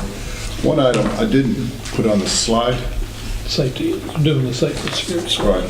One of the things I mentioned, we'll go straight to the safety then, but student resource officers, currently we have resource officers in the middle schools, the high schools, and we also have 3 elementary school SRO officers in the city. The county is in the process of evaluating it, and we're anticipating that we will have an additional 7 SRO officers in the county elementary schools starting up the next school year. That being said, we received a state granted fund, or we were allocated funds from the state, so they would pay up to $33,000 per SRO officer in the elementary schools. Well, our average cost for any SRO is approximately $56,000, give or take. And so what that means is that we have a deficiency right there from $33,000 to $56,000, and so or $55,000. How do we go forward in that process? And that's where we're asking for some additional funds to help offset the extra costs that the grant's not supporting. And so that's for $220,000. The other thing we have is contracted services and safety and security. And a couple things we have right there. We've got chemicals in the science labs that for the high schools, and we have to have them removed through a third-party service. We're not licensed to do that, and so we put aside $5,000 for an agreement on that to make that happen. We also have ongoing replenishment of the grab-and-go bags for the classrooms, with approximately 1,800 classrooms, and I'm using round numbers here, but somewhere in that neighborhood, we need to continuously replace the grab-and-go bags. And what the grab-and-go bags in each classroom have are like first aid kits. They have the green and red cards that we use as an ancillary system in case our security systems aren't working correctly. I mean, our Silox security system isn't working correctly. We have class rosters. We have several things in there that are very important for them to have at the ready. If something ever happens, they just grab it and go with them. And then also we have AED batteries. Last year we had that over in the capital outlay budget, just for your information. But after looking at it and considering it closer, we realized that replacing batteries and AEDs is more of an operational cost. It's an ongoing concern that we have that needs to be put into the operational instead of just a capital expenditure. Batteries cost anywhere from $100 to $285 based on the type of AED we have, and they normally have to be replaced 1 to 2 years. So all that being said, with all these additional supplies, we're looking at about $34,000 additional costs that we were asking for. All right. Questions about those? Yeah, just real quick. We're asking for $220,000 for additional contracted services for the officers, is that correct? That's right. That's for all of them, or just for That's for the elementary? 10. That's for the county. That's to cover the 10 at the elementary, 3 are with the city, 7 with the county. And how are our others paid for? Where's that budget line coming out of currently? And the ones that we have at the middle schools and high schools have been paid through the state's at-risk budget.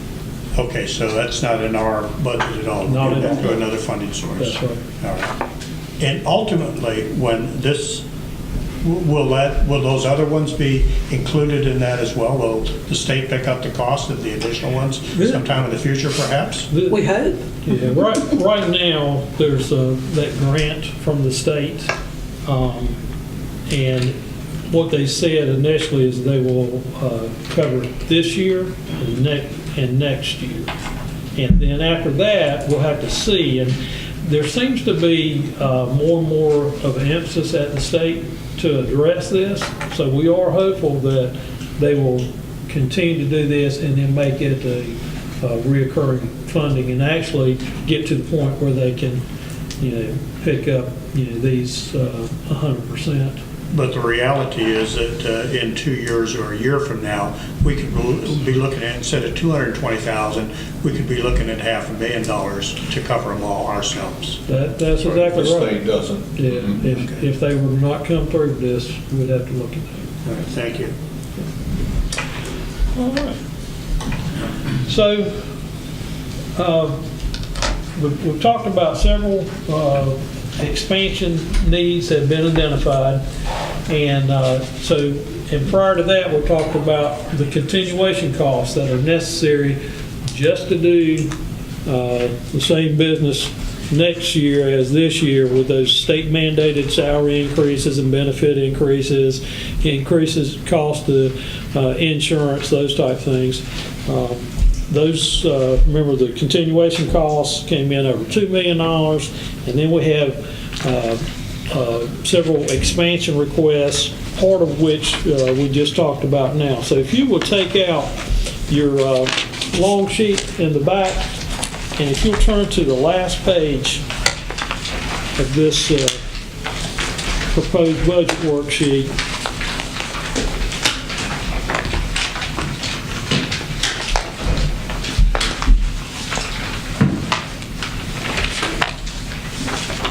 so on the last page's proposed budget worksheet, and what you see here is you have the items listed over on the left, and then you see expansion request items for needed items coming in for instruction, human resources, operations, auxiliary services, IT category, schools, continuation, and then a total there. So if you go in the green column, total requests for the year, that's where we come in at $73.2 million. If we were to fund all the, of course, continuation, but fund all the expansion items that have been put in this budget request. Now, not everything that was requested made it into this worksheet. There were things that went away prior to getting here. This was after looking at what the most needed items were, again, from discussions superintendent has had with schools, principals, departments, the advisory groups, the board, looking at those requests. So let's turn to the first page and kind of walk through what some of those are. And you're going to see a lot of strike-throughs here, things that have gone away. So on the first page, and if you look under the staff revisions column, you see those numbers in red, the $2,784,000. That means there was a request, but this had to come back out. So we're going to focus over here on the note side in the far right column. What this request for was for having a testing coordinator at every elementary and middle school. Currently, we only have them at high schools. And also to provide an instructional interventionist at each elementary school. And and we'll come back to kind of the progression of how these things went through, but I just wanted to highlight what these requests were. After we got rid of several items, these were the ones that were focused on as identified needs. So, could you explain to us what the continuation and other block is? So that is taking last year's budget, and we talked about having to increase things for the salary, state mandated salary increases, the benefit rate increases, that sort of thing, and taking those budgets from last year and putting them in this year's. Okay. The reason I asked that question is because under you go down to the 5110 block under the purpose code, and you look at 135 instructional facilitators. You have them under the continuation and other. but they were not in the previous budget last year. So why weren't they listed as an expansion request as opposed to a continuation? Good question. That item was actually just in a different budget code last year, and based on some guidance that's come out from DPI about classifying certain things. Last year it was under a 6110 code, and so it's now been moved into this 5110 code. So last year I think it was in there at 208 under a 6110 code. That's gone away, and now it's in here by the time you plus up the increased costs, and it's listed in here now. So, all right, so going down the needs for expansion here.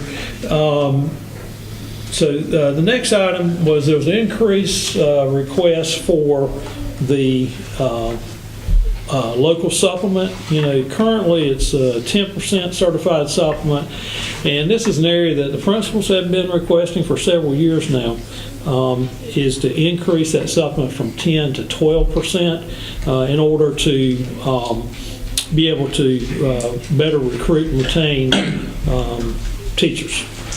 So that was one request that was in there. Next, those requests for 10 more mentors to help out new teachers. Those are additional mentors to help that growing population. We have a lot of new teachers, and so that's where that request came from. The last one on that page was talking about the math curriculum. This was first put in as an amount to cover, in addition to the 6-8, to cover the K-5, but to have a dedicated funding stream in the local budget that we can count on in ongoing years to cover that. And we're going to see that we had to pull out the K-5 portion and continue to hope that we receive federal state funds that will fund that portion of it, leaving only the expansion of the 6-8 in there. Jeff, I know we get a textbook allotment, but why aren't we using some of that for the math? Can't we do that? We can. What we would have to do would be look at what we're receiving from the state, reduce the allocations to the schools to do that. But yeah, that is a possibility. If we go to the second page, we've got there were several requests for additional funding at the Eastern North Carolina Regional Skills Center to increase funding there, as well as other CTE programs such as Career Expo, CTE Showcase, Trades Day, STEM. These items you'll see were pulled out, but looking as far as the skill center, we're looking at funding through some other sources to address that. Following page, there's this is the request for the behavioral interventionist, the TA positions, with one per school there. And then the next discussion is about the social workers. I'm going to come back and walk through that question that you had a moment ago, Mr. Hudson, about the progression on where we're looking at the numbers there, and I think that'll come to light. Hopefully that'll address your question. On page... Before we move on, you yes, sir. talked about the behavioral ones in there for the expansion request of $980,000 or so. Actually, there were several in there with regards to that, their ancillary costs. So we've decided not to put a behavioral TA in each class. Is that what we're saying?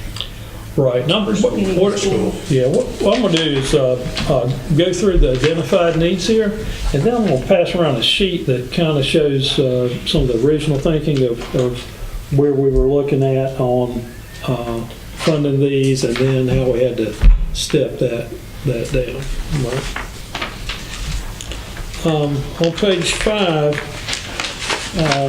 this was increases that are needed for assistant principals to help with supervision at schools.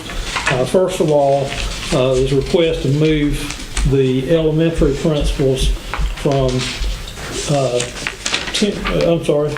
page 4. My eyes are not as good as they. You got to take those math classes. And that's an itty bitty number at the bottom of the page. I may have to borrow Dr. Collins' spectacles here in a moment. There's a request for increasing assistant principals, moving the elementary principals from 10 months to 12 months, as well as increasing 3 additional assistant principal positions for the largest elementary schools that don't have a second. Before you get off that, I've got a question with regards to that. Okay. Through the state funding formula that we get for positions, how many assistant principals do we get per school? Is it based on student pop? It is based on student population. They have a formula, I don't remember exactly. I want to say you get one 10-month assistant principal per about 980 some students. So if you look at many of our schools, that are less than 980, they will not even receive one allotment of AP for that school. But yet the district years ago has seen the value in having that supervision on campus for several reasons, and wanted to help provide teachers, particularly with all the new teachers we have, helping them through the process of being effective in their classrooms, providing supervision on the site. The principal can't be on site all the time, so it's also kind of a safety type issue. And so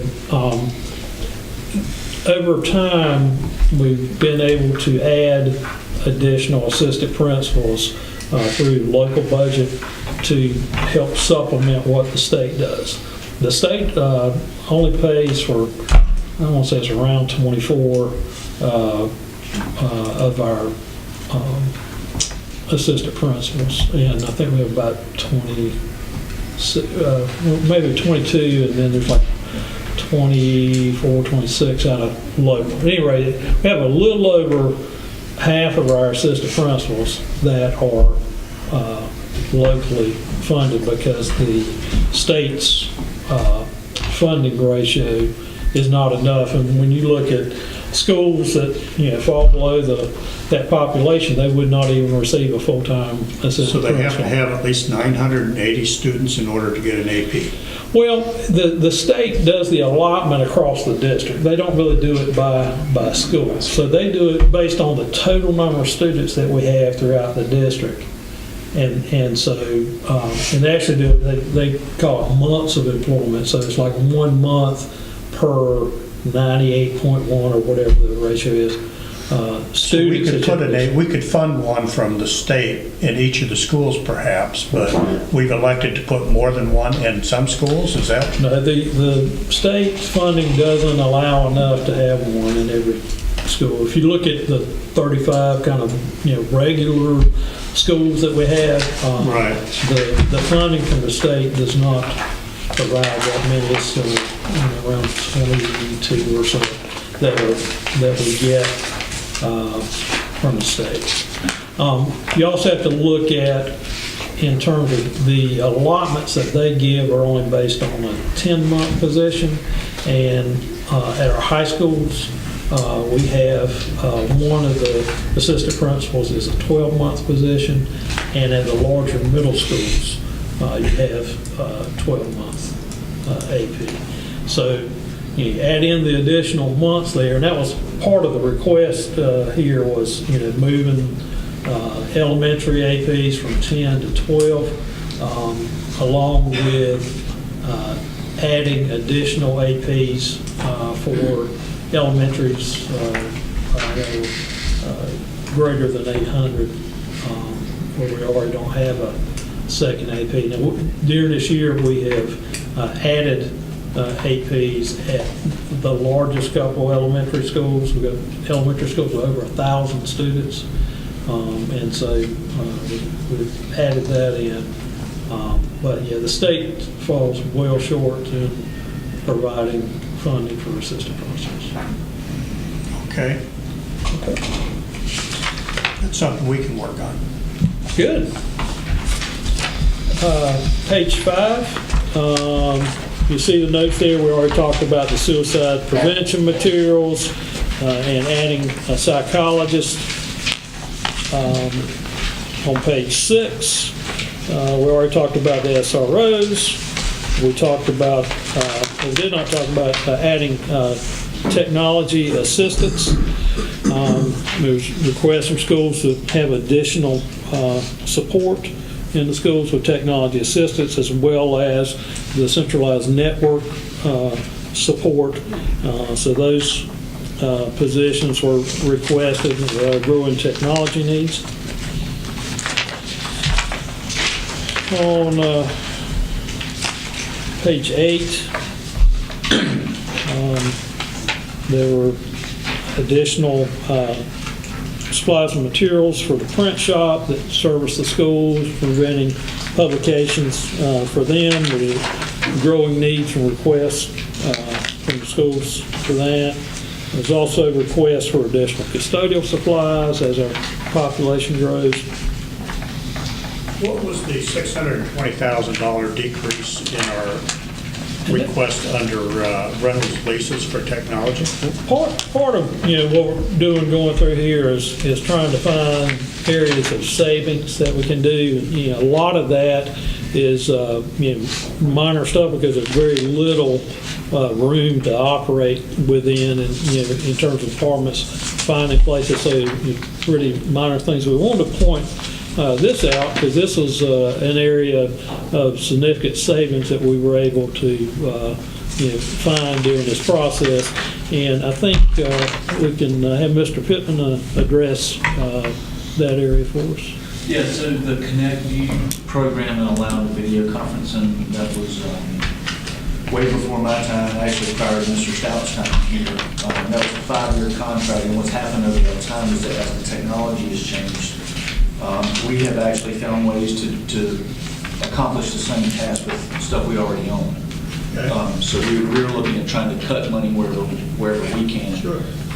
And we can now do the same thing with the stuff that we already have. And that was a $620,000 a year program that we were paying for to be able to communicate with one another through a computer. Well, it was actually through TVs. Okay. A little more complicated than that, but there are now ways to do that, and they have acquired the equipment. So part of that was the equipment, and part of it was some integration stuff that was more cutting edge at the time. I commend you for being able to get rid of it. Yeah. It's a significant amount. Well, we do that throughout, trying to find areas to cut. That was a significant one that I wanted to highlight, and we continue to do that, to be as efficient as we can. It's not all about adding. We need to subtract where we can, and that was a significant way to offset our ongoing continuation costs. Let's see, page 8, we've already talked about both of those supplies. Moving on to page 9.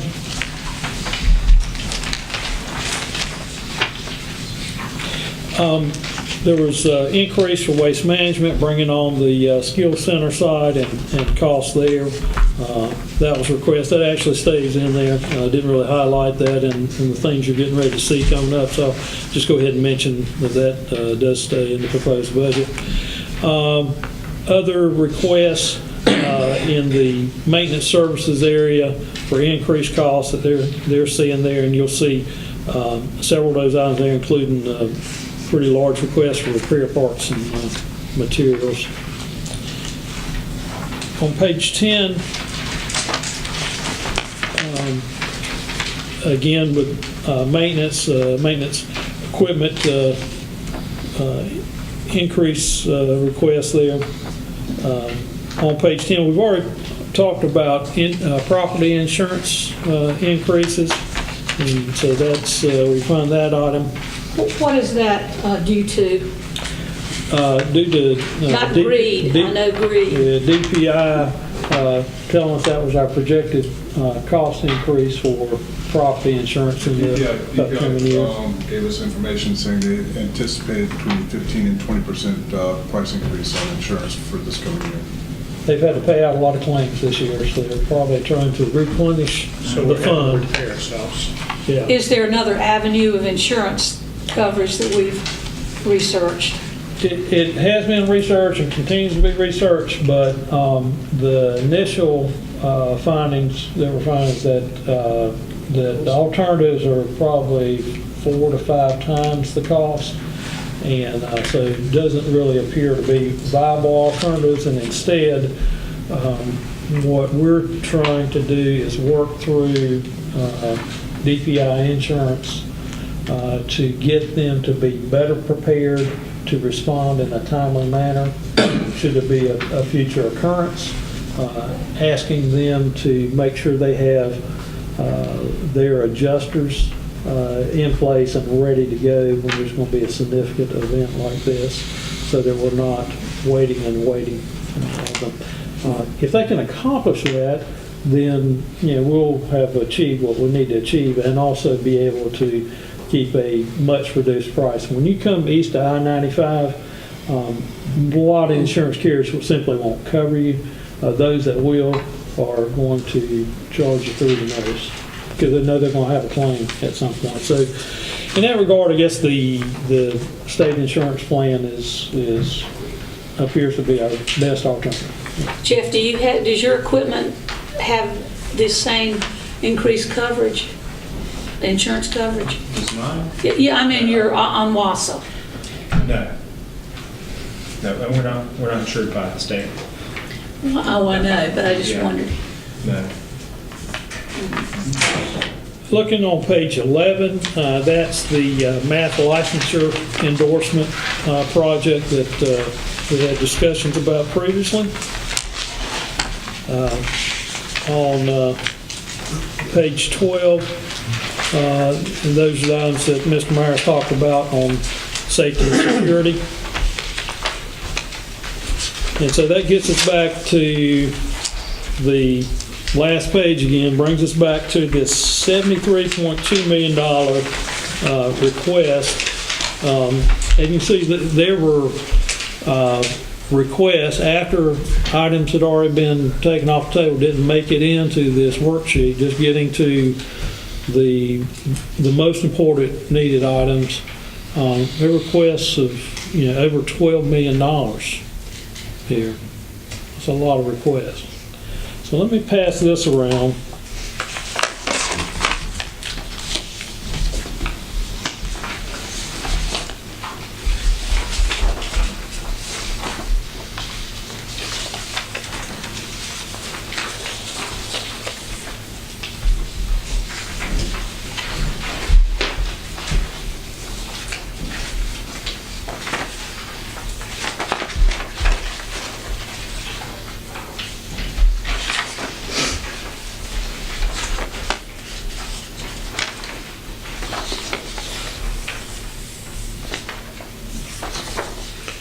So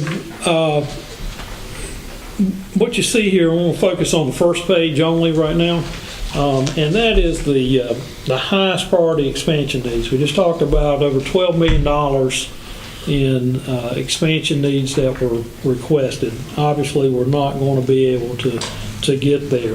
This first page was kind of the first set of priorities of where to go, looking at the social workers, and we started off trying to do one per school. There's 24 social workers, the psychologists, suicide prevention.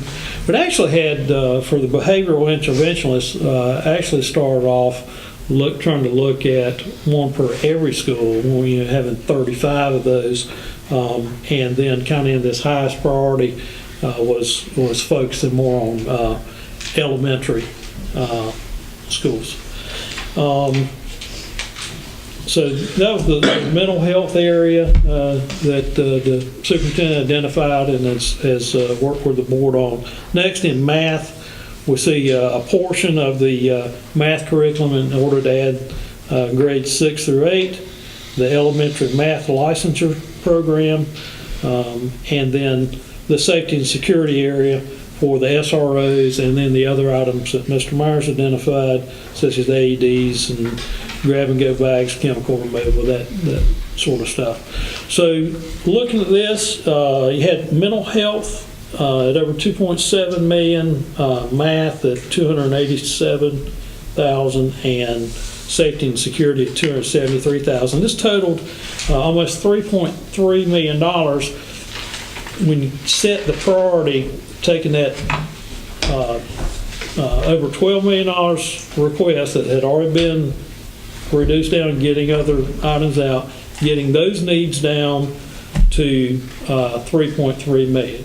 So this was where it said, okay, this is the priority that trying to accomplish in the upcoming year. And keep in mind, we also have to deal with all those state mandated cost increases, which ran over $2 million there. So looking at that realistically, you have to figure out how are you going to be able to balance the budget. Well, in order to balance the budget, you got to know what revenues are going to be available. So determining what the revenues would be available for this year is very complicated, since we no longer have the joint education funding policy to go by.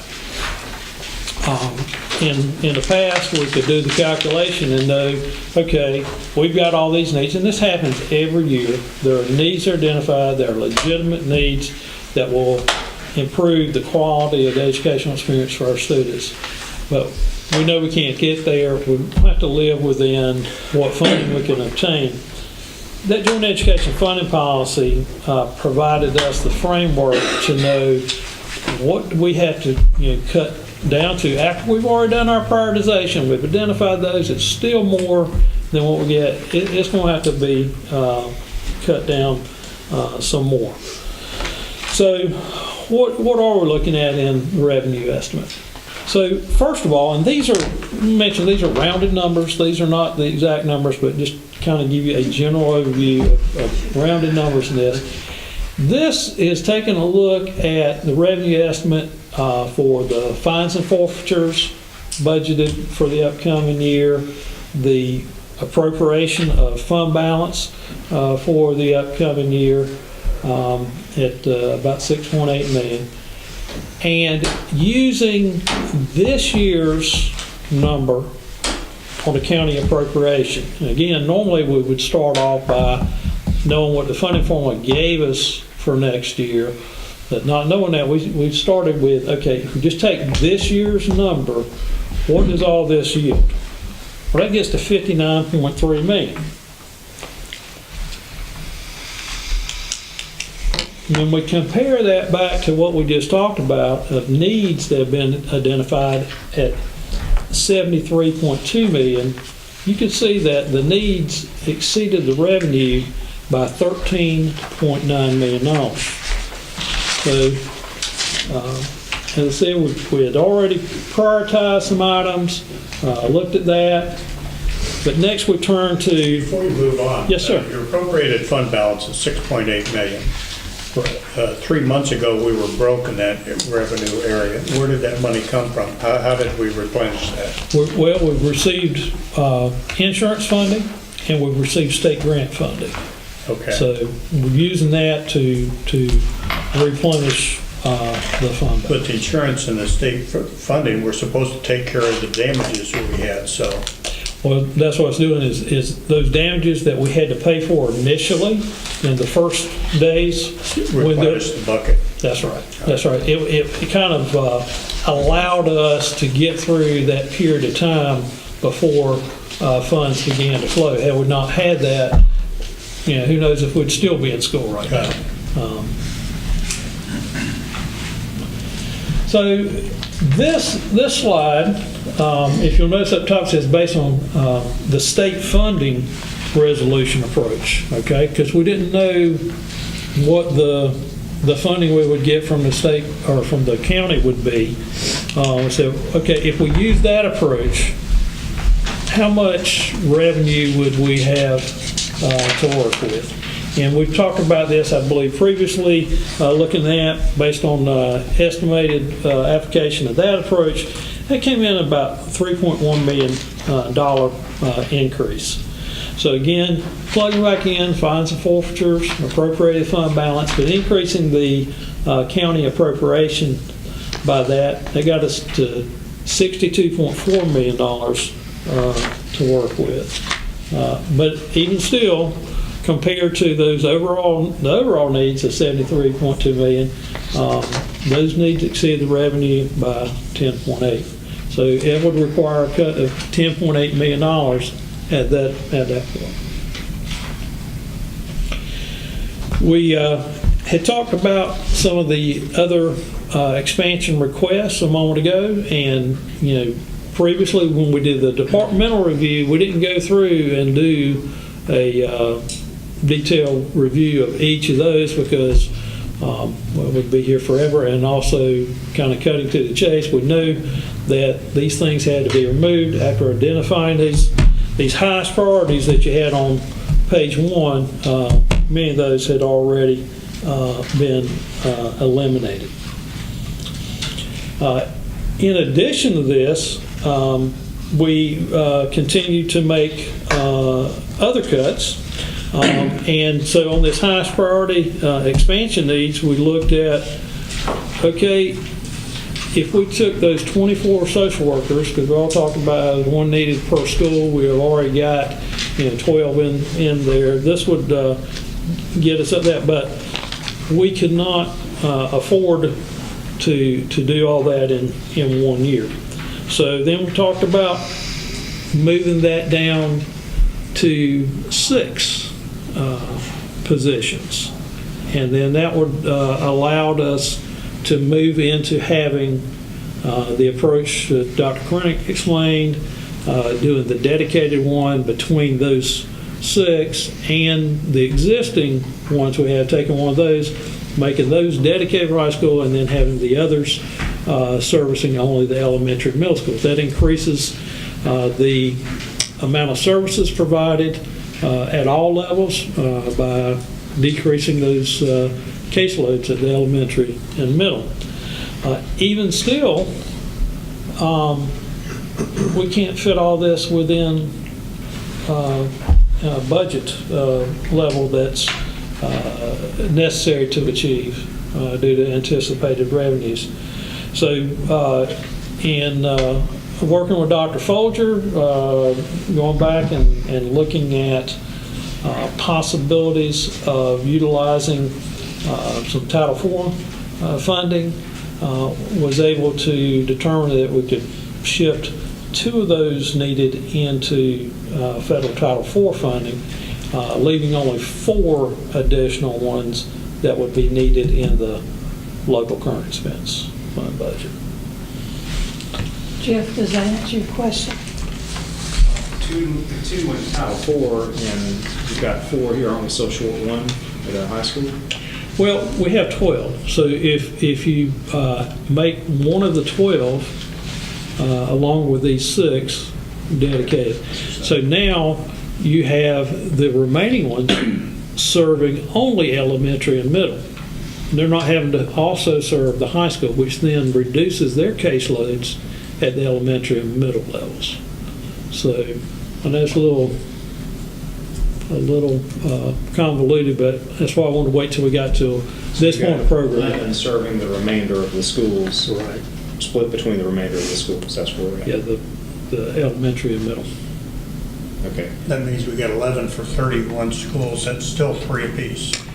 Well, it'd be, if you look at 20 elementaries and 8 middles, you look at 20 schools. OLC, and we've got Thompson too, that you have to throw in there. And those oftentimes are served by programs specific to those areas. And then we also have the... I'm sorry. We do have a grant that's providing a social worker for OCLC on its own right now. So, and again, this is not a perfect world. In a perfect world, we'd have one per school. I understand. But knowing you just simply can't get there, all at once, it's a staggered approach to try to attempt to increase service levels over time as you can work that in there. Okay, but we talked about the state funding resolution approach that would yield $3.1 million, but we thought it would be prudent to compare that to following what we have for the last several years, the joint educational funding policy approach, and what that would yield. And that would yield, instead of $3.1 million, a $2.3 million increase over the state, or over the current year. So working that in on the county appropriations go to $53.9 million. And so even still, you'd have to have that $10.8 million cut that we talked earlier about, and an additional cut of another $800,000. The additional cut of $800,000 brings it from the state funding approach to the traditional joint education funding policy approach. So if you flip to page 2 of that highest priority expansion needs, you can see this is where we wound up in the proposed budget that you see here. In the mental health area, it kept funding for 4 social workers, the psychologists, the suicide prevention program. It kept the math curriculum grades 6-8, the math licensure program, the SROs, and the other safety items that you see there. What you see has gone away. Again, we went from initially 24 social workers. We've come down to 4 locally funded. And the behavioral interventionists have been removed here. That was kind of the last step to get that last $800,000 out of there to move it from a funding level that would be comparable to the state approach, moving it down to the joint education funding policy approach. Those items, the behavioral interventionists had to be removed in order to get it down to that. So, Jeff, can I recap what I think you just said? Please. You used the joint education funding formula.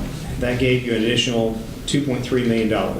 You eliminated Connect View, which gave you another $620,000 for a total of $2.9 million. And if you take the first sheet that you gave us today, which was continuation cost increases, is $2,024,000. And page 2 of the highest priority expansion needs is $956,000, which matches your 2.9 and your 2.9.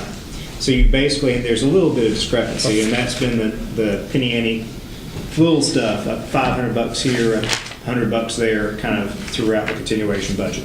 So in short, you use the joint education funding formula on the revenue side, and of all this material, really 100% of that money is captured in 2 pages.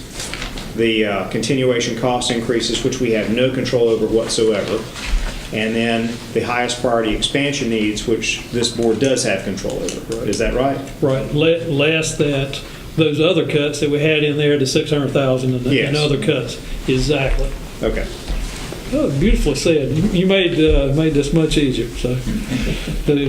So, can you or someone explain to me the difference in benefit between a social worker, and I understand at the high school level, but we've cut, still in the expansion needs, we still have remaining on the table in request 20 social workers and 20 behavioral interventionists.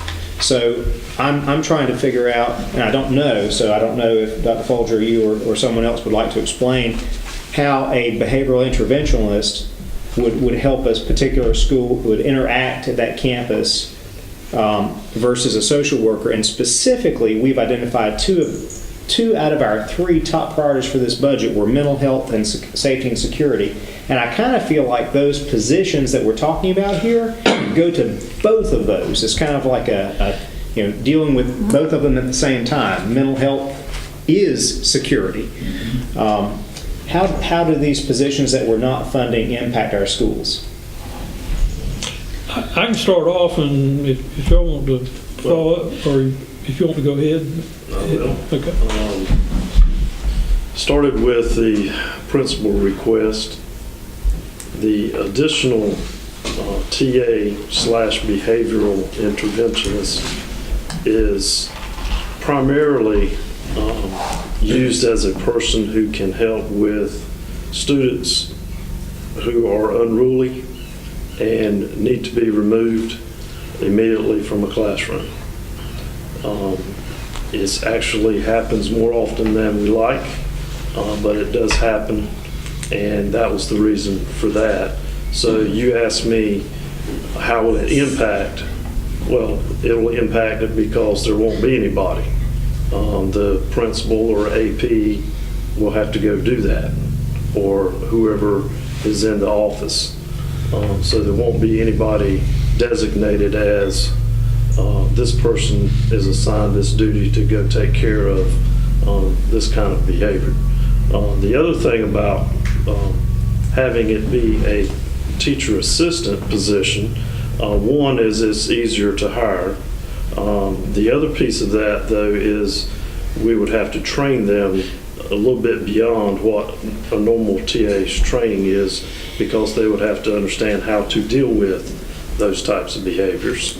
And but we had all that planned to do, but obviously when we're looking at it's a difficult thing when you don't know how much money you're getting. Okay, so we have to look at it from a reasonable standpoint. What do we think we're going to get, and then go from what we need to what we think we're going to get. And that's what we've done. So the impact is for 20 of those schools, they're not going to have one. How about if we've got TAs in the schools. How about if we provide some of the TAs with the additional behavioral intervention techniques through a program of whatever, or at least offer them the program to do that, so that we could pull one out of a classroom and direct them over to another area. Could I add to the question? Were we talking non-EC type interventions? Okay, that's the big, huge difference. Yes. Yeah, this is non-EC situations. We're basically talking about somebody throwing a tantrum in the room and having to disrupt the room and perhaps get that student out of there into an area, let him cool off, and then reintroduce him back into the school. Pretty much. Okay. That's, we're touching on something that I hear a lot about. The interruption of an entire classroom, the persistent, ongoing, and sometimes incredible interruption of a classroom in the teaching environment. So not only, in my mind, is the behavioral interventionist TAs, does that touch on mental health and safety and security, but also to some extent recruitment and retention of teachers. Because how can they do their jobs if they are performing as a behavior interventionist teacher? Forget the TA part, the A of the TA. But I understand there's limited resources, and certainly was very glad to see that we were able to eliminate one item, the Connect View, at $620,000 that helped us get as far as we got. My question would be, based on both the superintendent's, Dr. Collins, your highest priorities and those articulated by the board, what other items in the continuation budget can we reprioritize and use resources from the existing continuation budget toward some of these things that hit on multiple areas. It also hits on, okay, let's talk about math, all right? There are, I'm sure, many elementary teachers attempting to teach math that have an entire classroom interrupted by behavior. So it's all interconnected. I guess that's what I'm saying. It's all interconnected. The first round through, or the second round through, or the third, we've gotten to what we have in reduction. Now, if you're asking me, can we reduce more? Well, obviously we could, but then what are you taking away? You'll be taking away somewhere to get that reduction to finance your projects, right? Sure. So, and that's the essence of government. Absolutely. Reprioritization of need and an evaluation of existing programs and positions to determine if we should reallocate resources toward what's affecting us greatest in accomplishing our mission right now. And I don't have the answer to that. I recognize that as I say these things, but at the same time, I've heard about a lot of teachers, both in the last 12 months when some of us have been out there talking to a lot of people that really just say it's hard for me to do my job because I don't know if there's an increasing prevalence of bad behavior or an increasing determination of mental health issues, but there's a lot going on. I think it's both. I think there's more mental health issues. I think there's more situations with children that are unruly. We're doing. Look at the news. We're doing the best we can with this. That's happened. It is more. We're doing the best we can with this budget to try to get there. Without, we'd love to have all 24 of them, but realistically, what can we do? And that's where you have to break it down and maybe get some more next year and some more following year. So. Where did the term continuation budget come from? I mean, it's probably been in the system for years and years and years, but just the name continuation budget goes against my grain because it tells me that that's the status quo. This is the way we've always done it. That's what I get from the impression. That may not be, because I see you guys have done a tremendous job trying to go through and pare down and look at different aspects of what we can take out and what we need to add in to make our school district run better. But at the bottom line, every year, the budget increases. And I did a line-by-line comparison of all of those items that were in last year's budget and all those items that were in this year's budget. And, I've gone through, and I'm not going to say that I could recommend that we take out anything, that we should be adding anything. I understand that's a very difficult process, but I do think that we ought to look at it from a different aspect. Rather than thinking of it as a continuation budget, it's a zero-based budget every year, and we should be looking at all the items that are on the table to either continue, decrease, or whatever. And that's your job, not mine. Our job is simply to take your advice and try to come up with something on here.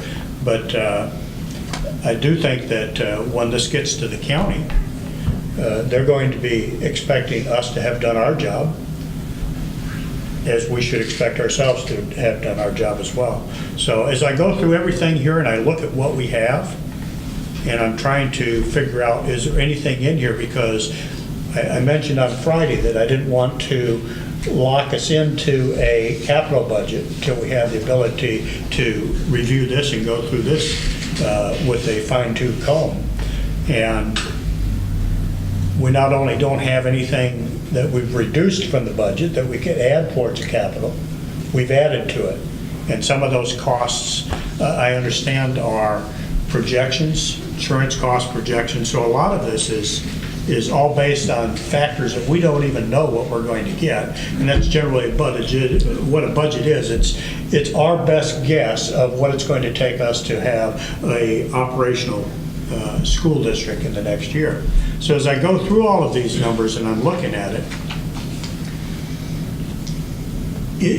the question I have we scrubbed it significantly that we could have removed or could have removed something that would not adversely affect our mission? Yeah, we went through that process, starting off, at the departmental level, they looked through their budgets, looking at what is effective, not effective, trying to, position their dollars to do the most good there. Through that, there's some things that get identified, like the Onslow View piece that was a significant one to be able to come in. Unfortunately, there's not a lot of room to move because these departments have year after year after year have been told no, they're not getting increases, whereas we do the continuation costs based on salaries and benefits. When it comes to the other items, they're not getting really increases that deal with increased costs. So, for instance, over in the maintenance department, they've been requesting, repair parts and materials year after year after year. Very rarely do we get to address that. They're requesting a pretty sizable increase this year, and they were told, no, do what you did, or do it with the money you had last year, even though costs have gone up and needs expand. And that kind of goes throughout. So they're already in a situation where they're underfunded and tight. There's not,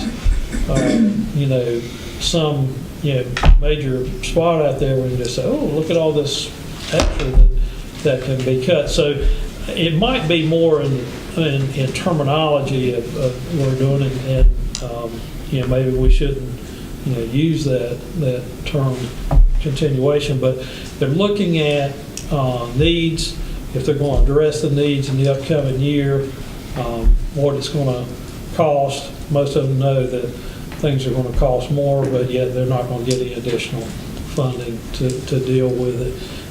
But the areas that we have traditionally focused on is, okay, we've got staffing levels to address needs, and while they are underfunded, we know we've got to have those people back next year to provide services, and we know those costs are going to go up. That one's kind of baked into the product. Now, during that process, we did, and if you did your line, you'll notice there's some areas that, I would have expected a much larger increase here, or, this one actually went down. And that was part of that, as you say, scrubbing process, going through and saying, okay, here's an area or line that can be adjusted. If not, the cost would be a lot higher. The continuation cost would be a lot higher. I mentioned that we're probably looking at salary increases of 4 to 5%, but the overall increase on the salaries only came out about 3.4%. Well, how was that done? That was done through looking at some of those individual places that could be either held constant or cut back to do that. So I would say, we've done our work on that and have tried to make this as frugal a budget as possible, and trying to fit one in that will make sure we can continue our operations next year at next year's prices, along with addressing the key areas that have been identified by the board and the superintendent, at least to some extent, as is possible. So the 5 years I've been on the board, every month we have a line item that we reduce or we increase our budgets in all of the others. In that 5 years, the local expense budget has never wavered from the original amount that we start. We never move money around within the budget. Whatever we start out with, we end up with in that budget. And I'm just wondering, we can't be that spot on. Now, That every year that we are able to come up identically and we forecast down to the penny, we're going to spend our money throughout all the programmed areas. We are moving around within the budget, and that's where you see those minor changes that go on within the budget. What you don't see change is the total of the budget doesn't go up, and that's because we have no more funds to add to it. We can't come up during the year and say, oh, we really need to do this, so let's just add this expenditure in there. We know that we're only going to get what we're going to get from the county. Unlike some counties, now it's my understanding that we're probably a little different here. We don't go back to our board of commissioners during the year and ask for an increase. Right. If there is some need that comes up in whether it's in the local operating budget or even in the capital outlay budget, if chiller goes down or whatever. In my 17 years, we have never once gone back and asked for an increase. And that is something I understand occurs on maybe a somewhat frequent basis in some other places. We know that we have to live within our means, and we make it happen within that year. If we get into such a situation where there's such limited resources and there's no flexibility to do anything, I think you would have to start seeing every time there's any hiccup, you're going back to the county every month asking for more money. I don't think that is a situation that either board wants to get into. We try to be the best stewards of the money that we can. Thank you. Brendan's here, and so since we mentioned Lifeline, I had sent him a text. Did we purchase Lifeline? I know the links are on the website on the websites of the schools. Can you address that? We had a question about it. Sure, we purchased it 3 years ago. It was a one-time cost, a 3-year site license. So there hasn't had been a budget item for that for the past 3 years. Our subscription for that ran out this year, and so our counselors and our social workers, we started to look at different programs just to see what other options were out there. And what we looked at was the Signs of Suicide program. Has a specific middle school and a high school component. And the training was a little more flexible as far as, because we do have so much turnover as a district, and keeping our teachers that are presenting the programs able to keep up with the training, not having to retrain people every year. And they're both represented on the National Registration of Evidence-Based Programs. So we looked at that as an option. Was it being used? Yes, sir, absolutely. But like I said, it hasn't shown up as an item on the budget every year because it was just a one-time fee for the site license for all medical high schools. Thanks. Yes, ma'am. All right. So to recap here, due to the revenue constraints, there's about $12 million cut from requests. This left us with a $61.6 million recommended budget.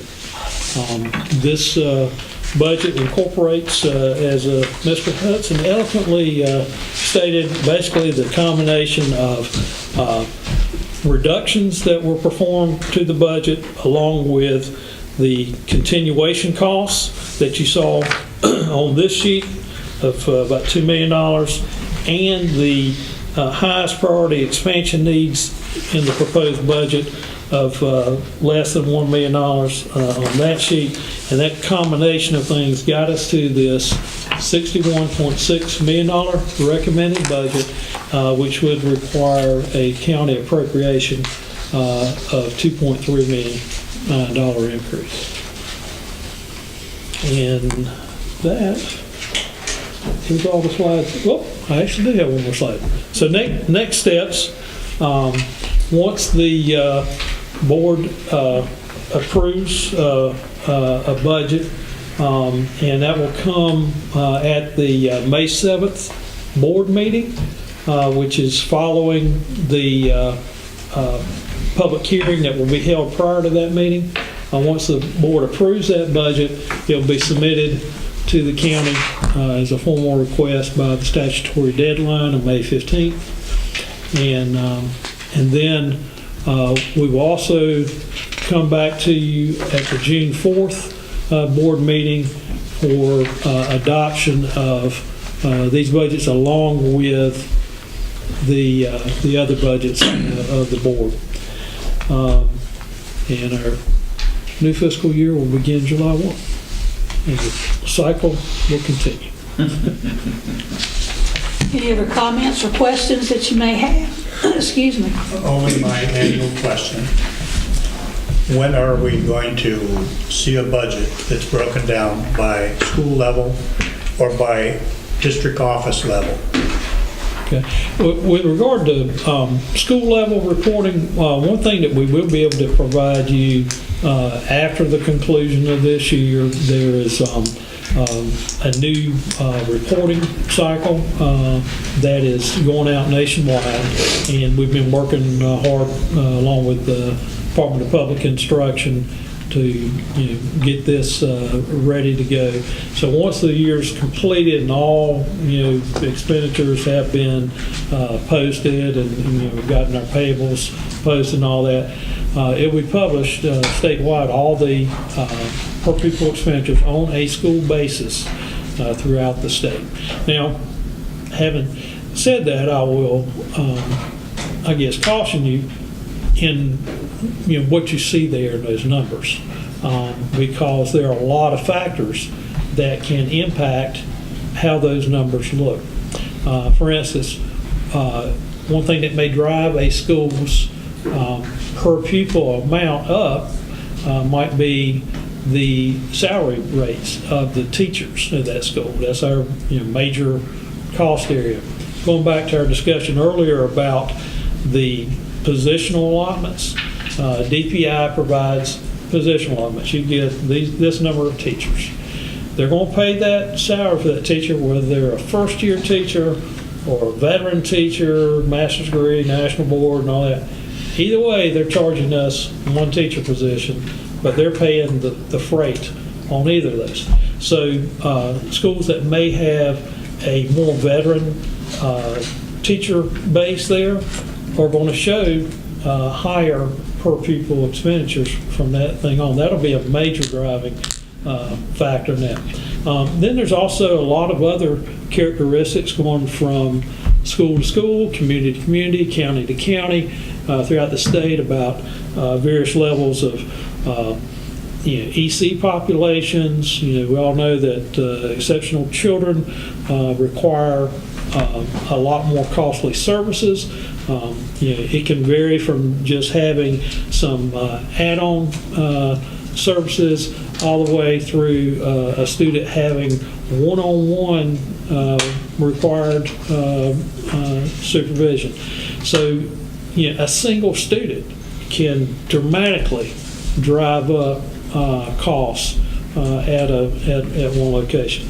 Also, poverty levels and amounts of funding that are received through Title I and other programs, ESL populations, the English second language populations, and additional resources that are provided for that can drive things up.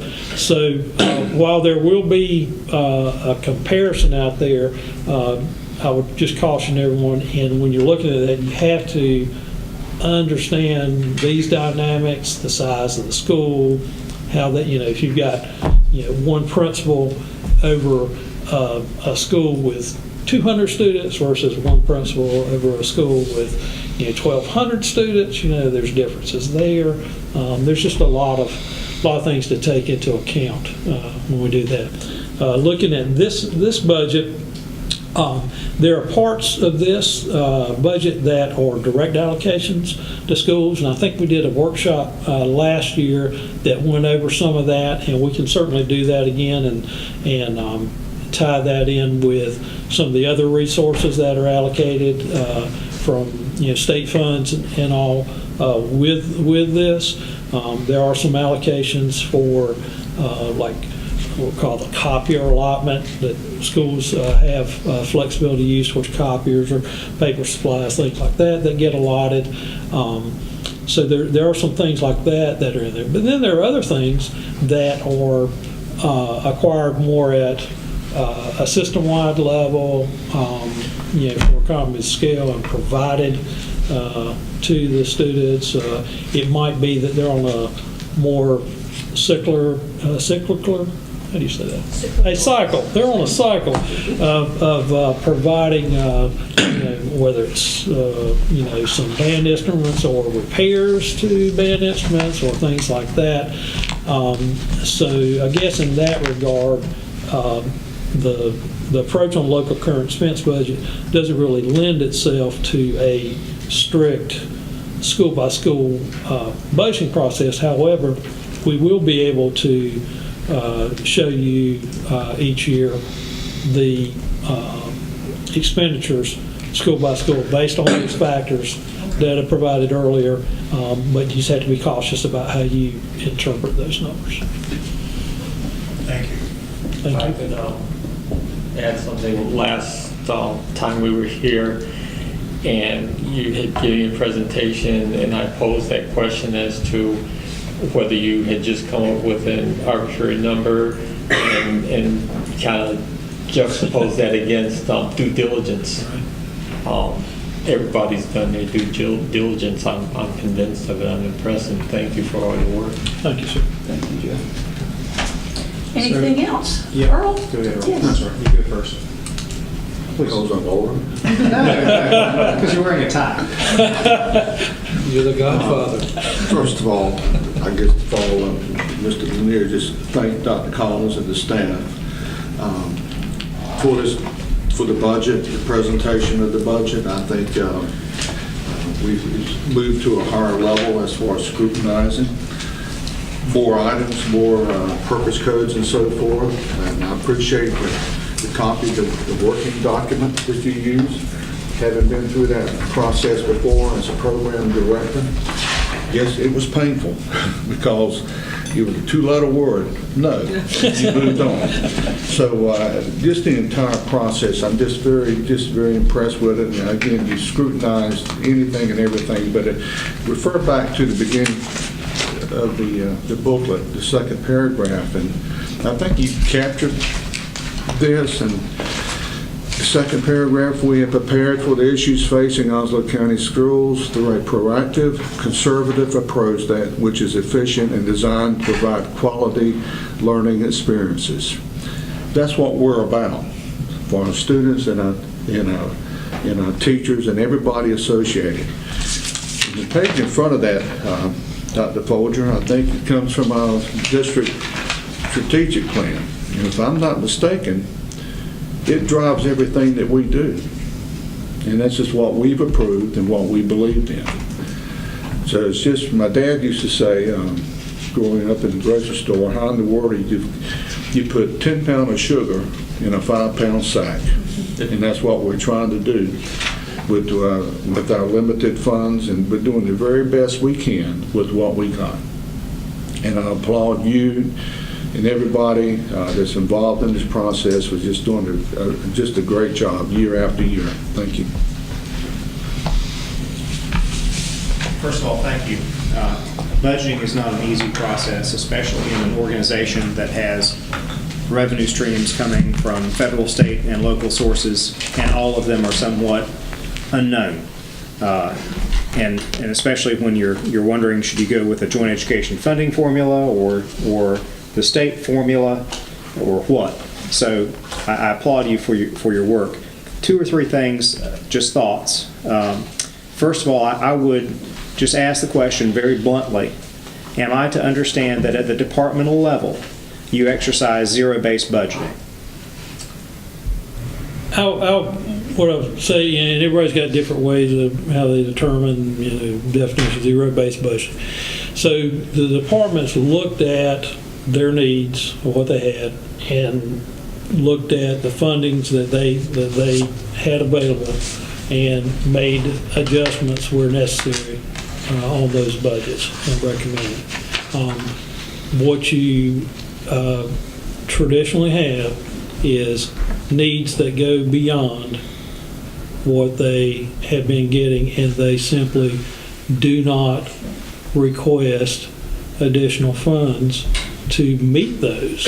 And they know they're not going to get it, because when you have to address keeping people paid or their salaries and benefits, there's just not going to be room there. So at the risk of go right ahead. Sure. So what I'm hearing you say is yes, that on a line item by line item basis, the department looked at what they need to have for a particular item. If that line is office supplies, they're projecting out their needs. Their needs would have exceeded what they believe they would have been allocated in a budget from a revenue source, so they ratcheted back their needs to a number. But that no department simply asked for the same amount of money in the same line because they had gotten it the last 3 years. There was justification that happened at the departmental and at the staff level by the time before it came to the Board of Education on a line-by-line basis, that it wasn't just a flat, blatant, okay, you have, just tell us your expansion request. We wholly accept everything you've done so far. Well, you got to keep in mind too, in budgeting, you're looking at what may come up in the upcoming year. Sure. And every year is different. There are different changes, different mandates that come in, things that they have to deal with that are unexpected. And so I don't think that you count. We got 7 paper clips last year. We're going to get 7 next year. People have to have some authority to be able to manage within the range of things that they have had to accomplish in previous years. The other part of that is people don't necessarily spend everything in their budget. They are not trying to say, can I spend out every penny that is on my line item? They are trying to work towards getting what they've got to have, accomplish it for the least amount of cost, thereby making funding available to reappropriate in a future year. It's not about just trying to spend. It's about trying to spend in an effective manner. That answers that question. In our local current expense fund budget worksheets, the continuation and other effectively is the FY19 budget, correct? It is the FY19 budget adjusted for these types of cost increases, like talked about for salary increases, right, benefit increases that happen through the year that we're projecting for next year. Okay. Yeah. Okay. As well as there's any adjustments that need to be made there. Right. The one thing that I was noting, it would have. I don't know how we could have done it based on our discussion, but there are 5 elementary schools with a population of 800 students or more, and it may be that we have elementary schools with less population but have, for some reason, a concentration of behavioral needs. So I don't know that it's appropriate to measure the level of need for behavioral interventionalists solely on the size of the school. Maybe the likelihood is greater if you have 1,000 students in an elementary school. I don't know. But if there had been some way that we could divert some portion of existing resources toward starting the deployment of behavioral interventionalists, or if in the wisdom of professionals, social workers are a greater need than social workers. But social workers are $74,250 apiece, behavioral interventionalists are $42,200 apiece. 5 behavioral interventionalists is $211,000. 5 social workers, a whole lot more. So don't know where we would have the greatest return on our investment, because that's really what it is. I don't like to think of budgeting as costs. It's an investment. Where are we going to place resources that will benefit the schools or the classrooms the most? But I understand what's been presented. Thank you. I don't know where to go beyond that, other than to do anything else would require a further look at not the expansion budget, but the continuation budget as presented.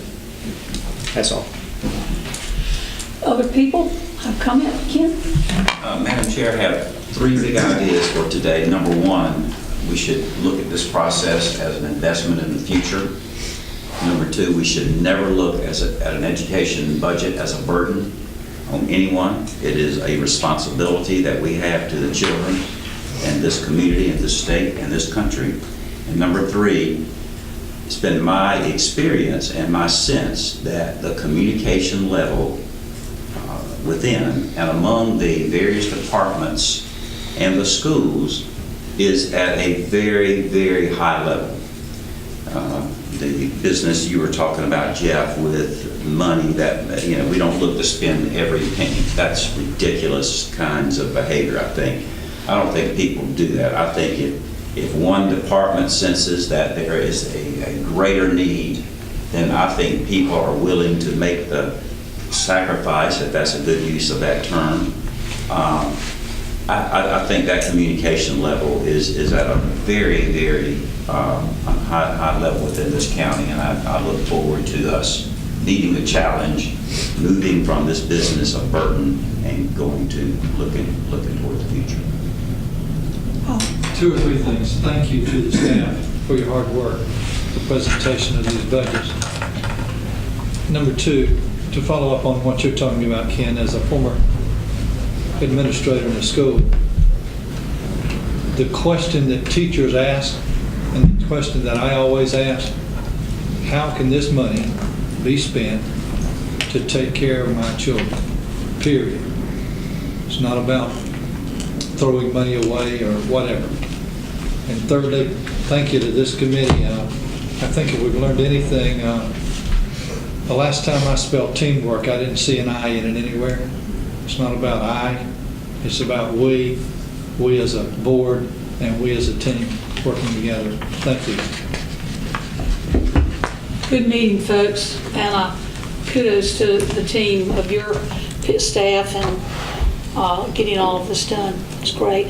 One of the best budget meetings I believe we've had. Mr. Irwin? I have nothing further. Okay. We have a motion to adjourn. Motion to adjourn. Is there a second? Second. All in favor say aye. Aye. All opposed?